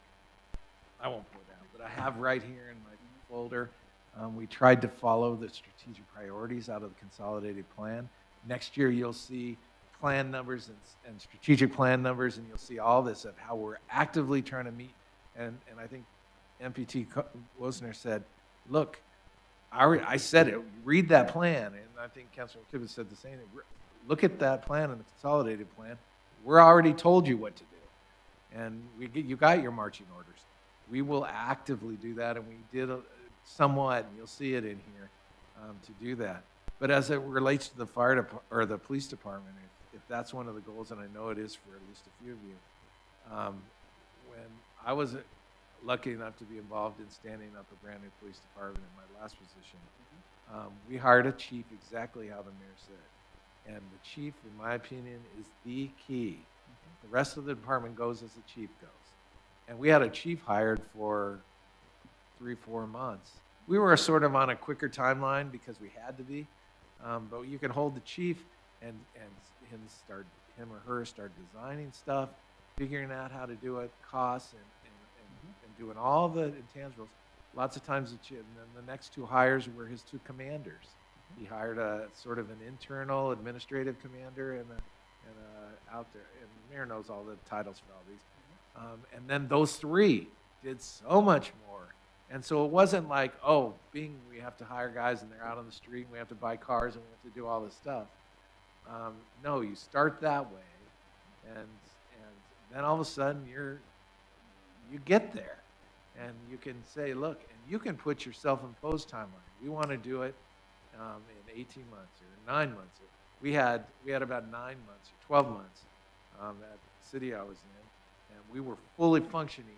Our fiscal year started July 1. It was July 1 through June 30th.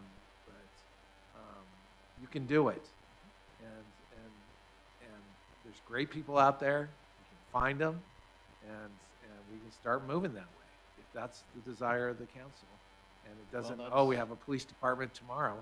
No, we have a police chief. That's not just the desire of some of the council members, it's also in that survey when they called the comprehensive plan, public safety / law enforcement / fire, how we want to look it all together, those are priorities that the public.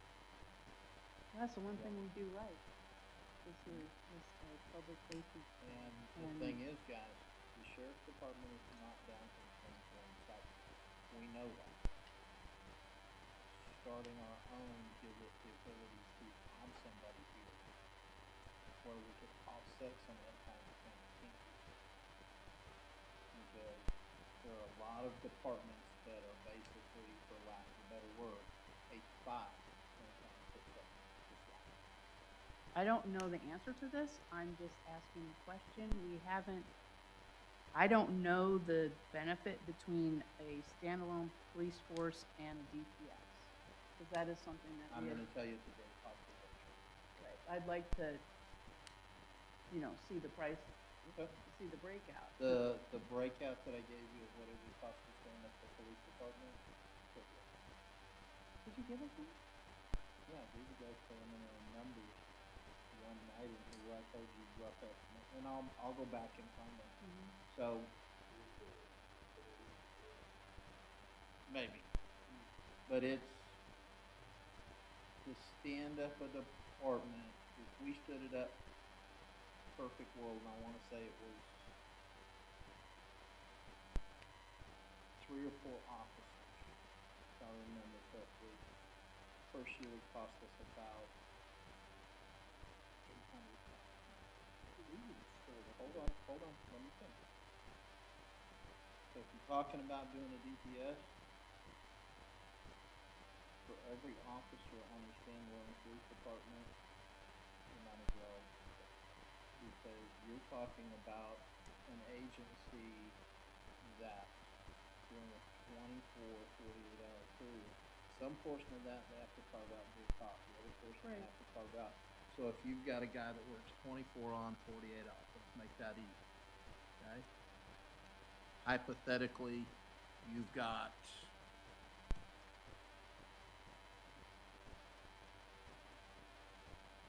six firemen, right, that work on this shift, okay? Then they're off for 2 days. So you're gonna have 6 here and 6 here, right? How many of them are gonna be cops? Why do cities go to that? Because they have a police department first and then they decide they need to have a fire department? Because it seems that's the way that it goes. Most places have a police department. Yeah, so is that why a DPS works in certain areas, I mean, because we but have, in other areas it Fate doesn't. and Heath have DPS. So go talk to both of those two. Their guys are starting to split out, who's good at firing, who's good at, cause, and I'm not saying it doesn't work. Island Park, it works beautiful.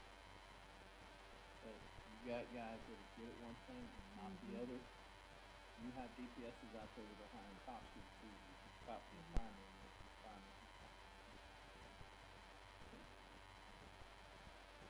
Yeah, and it goes back to something that my dad used to say when I was a kid. Jack of all trades, master of none. You're gonna be weak at one of them. You're not always good at everything. And we need people that are good at both. And you already have a stand-up fire department. They have certain standards they have to meet to be a fire. I can't promise you they can meet all the standards. So can you plan on a certain floor up? So we can. I can think about for- incorporating this current budget. I can for what it's going to cost you to put together a police department. The thing is, to put together the cost on a DPS, you gotta tell me, how many guys we have on shift, how many are gonna be, if they're all gonna be cops and they're all gonna be firemen, it's gonna cost too much. Because they're only on for a day and they're off for 2, or they're on for 2 days and off for 4.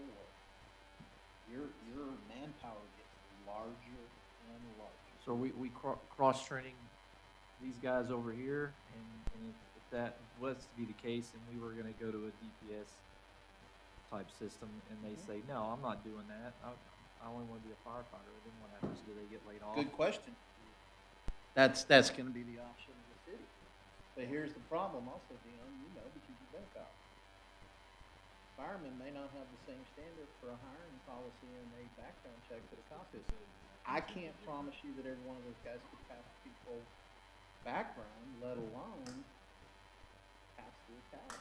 Probably ask every one of them if they would ever consider being in law enforcement, and probably 100% of them would be like, no. Right. Because Wouldn't do it. I'm telling you, a lot of DPS places are moving away from that model. They separate the cops. I think it looks good to the public. It can, From the but at the outside. same time, it's manpower intensive because 48 on, you know, 2 on, 4 off, or 1 on, 2 off, that's expensive because you have certain staffing requirements. Well, I think that's great, 'Cause great you can't, point. you're not sharing guns. So, in the, at the strategic level then, so when are we all gonna go over what Conrad has proposed? Are we gonna do that at the next meeting? What do you mean? Are we gonna go over, do we wanna do a city survey? Do we wanna hire a full-time planner? Do we wanna hire an analyst? Do we want to, give the 5% COLA increase? Do we wanna hire 3 new firefighters? When are we gonna talk about that?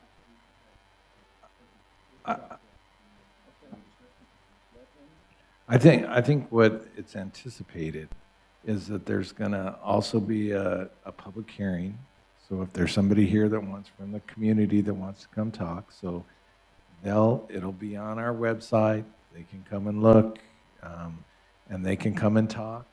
But next time would be the final time for you to say, you know, I'm okay with everything, but not this. And then you have that discussion next time of, I don't want to hire this many people, or I don't want to give any COLA, or I don't want to do this, or I do want to do more of this, or whatever. So you need to come prepared next time to say the things that you want to change. If you don't have to change, we don't have to go, okay, line item number 1, line item chart of account. No, we don't need to do that because you've already approved most of these line items current year. But of the things that have been added to the budget that you already, you need to do it, like the community functions. It was at 2,000 and now it's in here at 5,000. I don't think that's enough. It says 1,500 in here?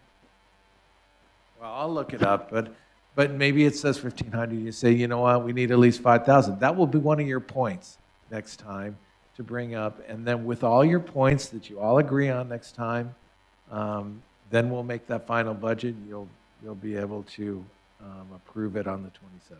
So I'd like to respectfully ask that we keep the rest of that agenda a little light, so we have plenty of Okay. time to talk about that stuff. I mean, because it's 9:30, I don't think Well, I anybody's understand got that, but you also understand that this budget, just between him and I, was presented to you to say yes or no. If you guys are thinking we're gonna go piece by piece by piece by piece by piece by piece, that's why it's given to you ahead of time to review. If you disagree with something, then you bring it up. But going piece by piece, if you read our city ordinance and the way the city does business, we've made mistakes in the past. The city administrator and myself present the budget to you, you either say yes or no. If you Okay. wanna go through piece by Okay. piece by yourself and go, okay, I don't agree with this, I think it should be this, you forward it to him, he and I discuss that, and we'll see if we can come to a thing that meets what everybody wants. But as far as us sitting down on line item after line item after line item, we're gonna be 2 weeks here. Because what Yeah. we've done wrong in the past was, this wasn't supposed to be a community effort. You guys give your suggestions to him, and it's a budget proposed from him and I to council for you guys to say, yes, we agree, or no, we don't. Right. Mhm. Yeah. Correct. No, that's. Yeah. So, Because there is something on there that I don't agree with at all.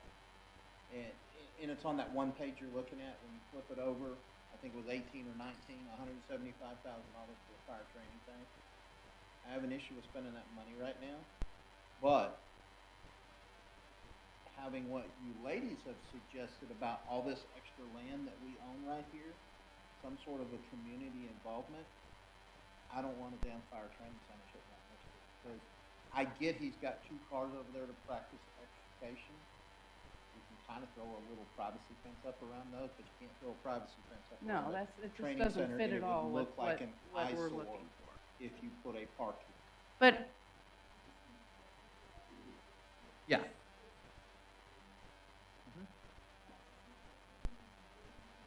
But all I'm But All I- I'm I asking think- is you guys go through it piece by piece and what your recommendations I have, are. Okay. but I would really like to know other people's perspective. For example, extremely interesting to me is the hiring of the 3 firefighters. I mean, to me, that's a huge expense. And I would think that that would be something that I would want to know how the other council members felt. And,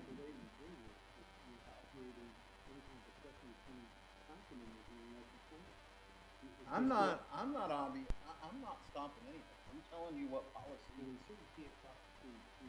No. Can you talk to him? Yes. Can he give you an answer? But listen to me. Can he give you an answer of, well, based on the rest of the council, you're on the right track. They all agree with you. He can answer that You know, question. I mean- and everything anything that you send to me, I can send it out to everybody. So everybody sees everybody's. As long as You you can don't, call- as talk to- long as you don't get all answering together, it's not a forum. You can ask him. Yeah, you can ask each other Yeah. individually. gotta be- there's No, it's a things you gotta be commu, careful of. it's all of us But effort. here's the thing, I'm but not we'll put it- saying you can't discuss things. What I'm saying is the budget is designed and presented by he and I to y'all to approve or disapprove. If you wanna ask him a question on, well, you know, what about this and how does everybody else feel? Okay, That's, ask him. But if we're gonna sit up here and, well, what do you think? What do you think? We're spinning our wheels.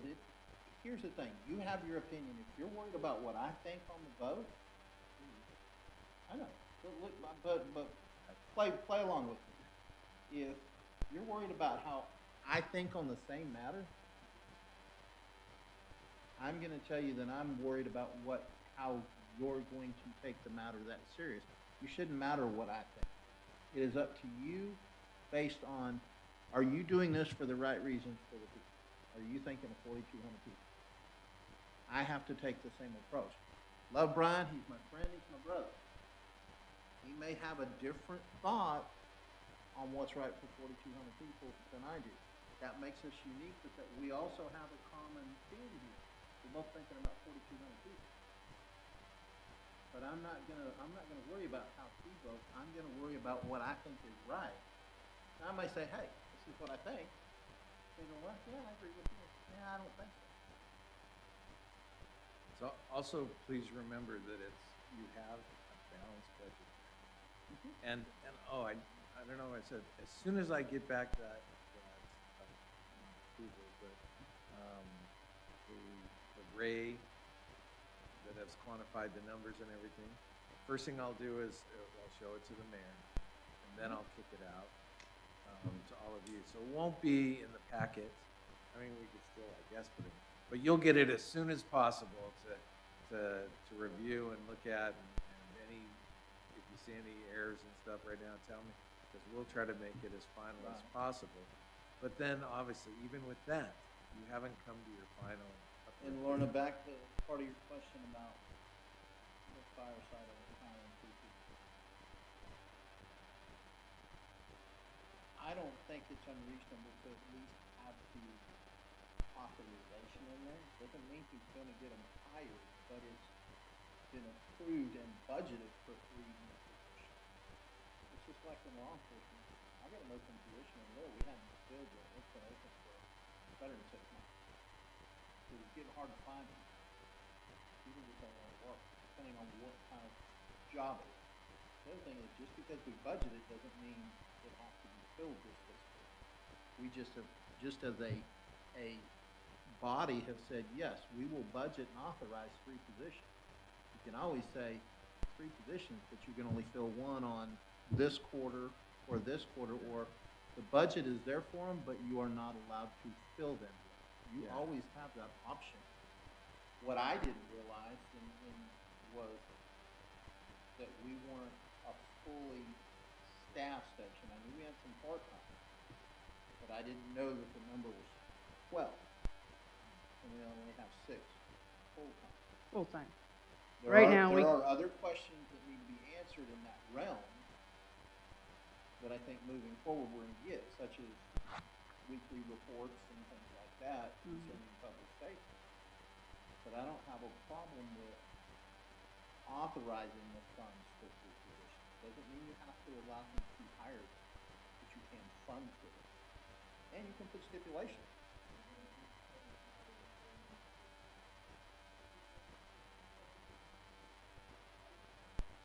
Oh, yeah. Yeah. Oh, yeah. Oh, absolutely. No, there's nothing wrong with that. Absolutely. But do you see where I'm saying? Yeah. Just We because need you, just because fluid, you fund a back position and doesn't forth. mean we have to authorize it. Yeah, you can say, Just like you had, I think it was this last year, you said Or you can fill it with a part-time. we wanted to budget for a city planner or one of those positions. Doesn't, you said, but it doesn't mean we have to fill it. We just want to budget for it. It's the same thing with the fire. Yeah, you know, with we with have the, it in two I think places. it's, with the fire guys as well as police guys, and the mayor sort of alluded to it with Councilman Moore. Those guys are brothers. Something happens to a cop or a firefighter, even if they live in Arkansas, they hear about it and they feel it. I mean, they have a brotherhood. So and I say that in the context of part-time versus a full-time department. The part-time guys are just, they're part-time over there. They already work at another agency. Yeah. They're just getting money. Are And they I gonna will- be less of a firefighter over there? They're gonna give 100% in that. and I will in tell you that building. we have guys who are on our staff who are blooming away. I had to go to training with Todd was going through. And it was over traffic management, for long story short, and there were police and fire. So there were two fire captains from Corning. I looked at one of them, got talking to him, and I said, oh yeah, by the way, I'm the mayor in the neighboring city. And he goes, huh? Don't realize that? He works for us part-time, and he's captain Corning on the fire department. Sharp kid, but he works for us part-time. We have seasoned quality part-time. We really do. We really do. So, but don't get caught up on the number of, well, I want to know what everybody thinks about three positions. Just because we authorize it and fund it in the budget doesn't mean we have to authorize it for filling. We're just budgeting. You can always put stipulations of, we will budget for three, but you're only allowed to hire one for the first half of the budget. I am just trying to think very conservatively that I know. we've said that we're going to have a revenue of $975,000 in building permits, and that is a substantial amount of our revenue. And if we don't get those building permits, we're in bad shape. We're in pretty bad shape. And we are in the situation with, Then I guess as a council member, y'all need to start talking to businesses and trying to get businesses interested in well, moving down sure, there. I mean, I would love that.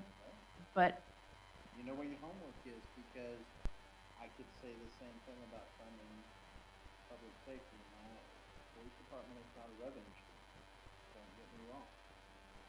But a law enforcement officer has the authorization to write citations for that infraction to the law. A percentage of that fee or that fine does come to the city. I mean, I'm personally very excited and supportive of getting a police officer on staff to get a police department going. I'm just worried if we hire a lot of personnel, we're not going to be able to sustain it because we don't have the building permit revenue and the ad valorem tax revenue. And I hate to hire people and then have to lay them off. I think what Conrad was saying is you have to start with the chief first. No, I'm talking about if we hire. An officer But first. but like I said, you're kind of getting caught up there. Just because we authorize it doesn't, and fund it in the budget does not mean you have to fill the slot. Yep. I mean, I've worked for agencies where they said, city council said that we are authorized 3 officers, but we're budgeted for 3, only authorized to hire 1. Yeah, budgeting, And those others sat programming, open and for almost a year. programming and execution. Yeah, But- so don't worry about, don't get too caught up in that. We can fund it. You don't have to fill it. I think it's very appropriate that you're thinking this way. However, how did you do last budget? there's gonna be $200,000 going to fund balance that is unspent, that is revenues over expenditures. Could building drop off the face of the earth? Could. I mean, could whatever. But then our overall budget will start shrinking as that happens. And you say, oh, but you have all this ongoing expense. That you can't shrink that. The other thing you gotta remember is you have a landowner that wants to develop down here in that corner roughly. And you have Brookshires that wants to start breaking ground, that plans on having a grocery store, if hypothetically the numbers are correct, up and running within 2 years.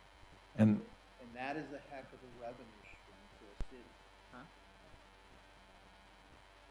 I know. But you see what I'm saying? We have a couple of different revenue streams that are.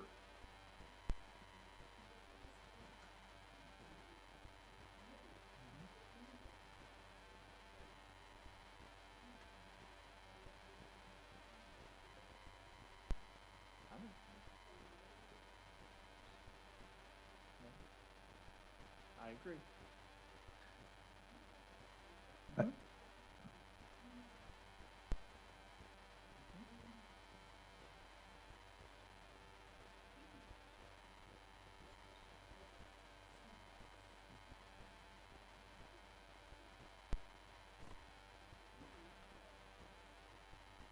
yeah.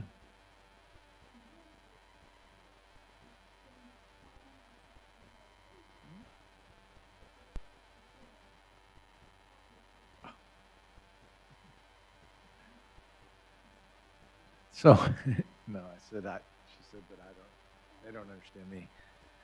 So we again are 137% of unrestricted fund balance on annual expenditures. That's a lot of money in there. Not as much. Listen to Ray. He'll talk it down, and that's what he's supposed to do as an accountant, is to be ultra conservative. But like the things that the mayor just said, none of that is budgeted in this budget. And you have a balanced budget with all those things in it right now. You didn't change it at all. You have all those things, and you have a way to pay for it. And we'll still get some fund balance. You gotta listen to what he's saying. It's a balanced budget with all these other things added in there. And what did he say? The one lady said. Never seen a food with that much activity. So.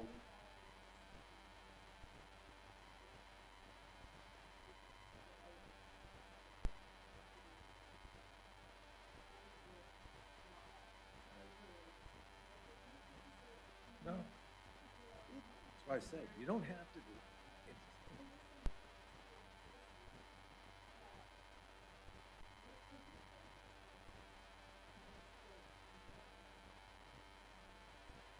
But we are gonna have to spend some. If you take a bunch of this stuff out here, that balance that the lady's saying is we're way over, is gonna go completely way over. And then when you do need money because of projects and you do need to start raising taxes, you're gonna look at you like you lost your mind. So all I'm saying is, just because it's there and you approve it doesn't mean you have to fund it. And that's where you gotta start going with it. So let's get off that, go to updates, discussion, direction to staff. I think everything that we've directed you to already, we don't need to go over anymore. Trudy, do you have any reports? Because I can't think of anything. Dion, we didn't give you nothing yet, have we? Brian, you ain't got nothing, do you? Dan, I know you don't have anything right now. I can't think of anything other than when it comes to, I'll move just down to my portion in 10.1. We are trying to figure out a time to have a work session, a date. So guys, give Shelley ideas when possibly a Saturday would work for everybody for, I don't think more than 2, 3, maybe 4 hours max. No. Let me finish, and I'll explain that. I hadn't had a chance. It's gonna be between 2 and 4 hours. I don't anticipate it being 4 hours, but this work session is gonna involve city council, P and Z, Yay. and B of A. And I'm gonna explain to you why. You are the elected officials. You set policy. B of A or BOA. B of A, I keep thinking Bank of America. BOA and P and Z are recommending bodies. They are not elected officials. They do not set policy. And the reason I'm telling you this, that why we're gonna have that work session is we're gonna get a clear definition what everybody's roles and responsibilities in this city is. Because what I saw at P and Z the other night was an embarrassment of the committee members of P and Z. It was an embarrassment to our city staff. And the citizens that sat out there, some of them were astonished. Dan sat in here and watched it. I sat in here and watched it. And it wasn't nice. Right? We all have certain roles. You guys' roles are clearly defined on what you do as city council. My role is clearly defined. So is Conrad's, so is Shelley's, so is our city planners, our city engineers, and all that. So are BOA and PNZ. Okay? And it's time that everybody is in the same room and they understand their roles. Right? Because I want to make sure we're all on the right thing. Okay? It's at that point where we are a city, we can't protect the city. And it's not saying that we're 100% invincible and infallible. We make our mistakes. So do others. We all need to come together on the same field. Huh? Alternates and everybody, if they're available. I mean, obviously, when they're an alternate, they don't really expect to be called up. But I would like everybody there that's capable of being. Because we need to make sure everybody understands our roles. You know, Mayor, we'd also love to have a mini work session, like 30 minutes before every city council meeting, where we can give you a sandwich or whatever, and then you can go through the agenda with everyone or anything else that, so when, So start at like 6 and do that, but and then at 6:30 six, come back. yeah, and then 6:30, so you walk out I can here do and that. you're, I can do that. and you feel, and I didn't know it was people's work sessions, but it would be something where it could help you become a little more confident of what's on the agenda, what are the questions going to be asked, what are your issues. You may not get all the answers in that 30 minutes, but at least you can ask and other council members can tell you, but something directed by the mayor just to go through the agenda or anything else on his mind. As long as it's no more than 30 minutes, because Yeah, depending on how Tuesdays fall, sometimes I'm coming through. Yeah. 6 o'clock is doable. If we backed it up anymore, it might be later. okay, that would be But perfect yes, if I we think could start 30 doing minutes. that. Are y'all good with that, being here at 6? And- We're and- trying and- to do that? And Shelley said she'd feed you, No, not, no, you're feeding yourself.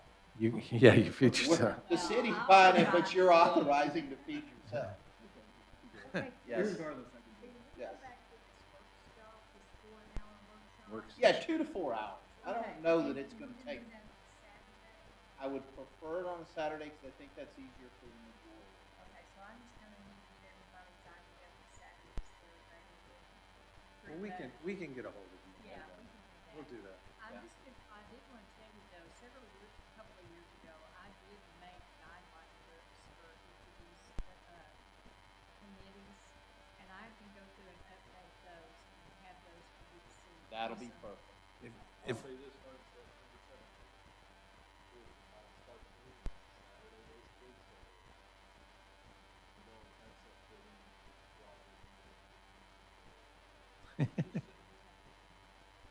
Unless you can find a Wednesday night. we'll Give me figure a it out and Wednesday or- we'll, Give me a Wednesday night or a Saturday, and honestly, I don't think it's gonna take more than 2, maybe 3 hours now. Do a I'm just Saturday late anticipating afternoon. 2 to 4 for the what if. We'll figure it out and what we want to have there and then get it to the mayor and get his approval, and then we'll kick it out to everybody. And Yeah, no, we'll work around, we gotta work around that. All right, everything else has been covered. Trudy. Lorna, did you have something about the consortium? I just wanted to see, tell you guys, I've been putting the road consortium notes in your packet now, so you'll be able to, you can ask me any questions about what's going on. So Conrad and Shelley suggested that we put that in the packet, so I did that. And then the brick campaign deadline, I extended it to the 15th of September. And you got that thing that I sent you, some guy sent me something. He on was the mayor's soliciting, thing? he just wanted to solicit our business to be Oh. the people that Okay. manages I our thought brick. it was a true, somebody No, wanted to do it. no. Okay. That's okay. Because I'm like, okay, I don't know why you sent it to me, but okay. Okay. I hate when they do that. Somebody sent something to me the other day and they were all trying to send something. I'm like, delete. Okay. Guys, if there's nothing else, it's 9:43. Y'all talk too much tonight. Meeting adjourned.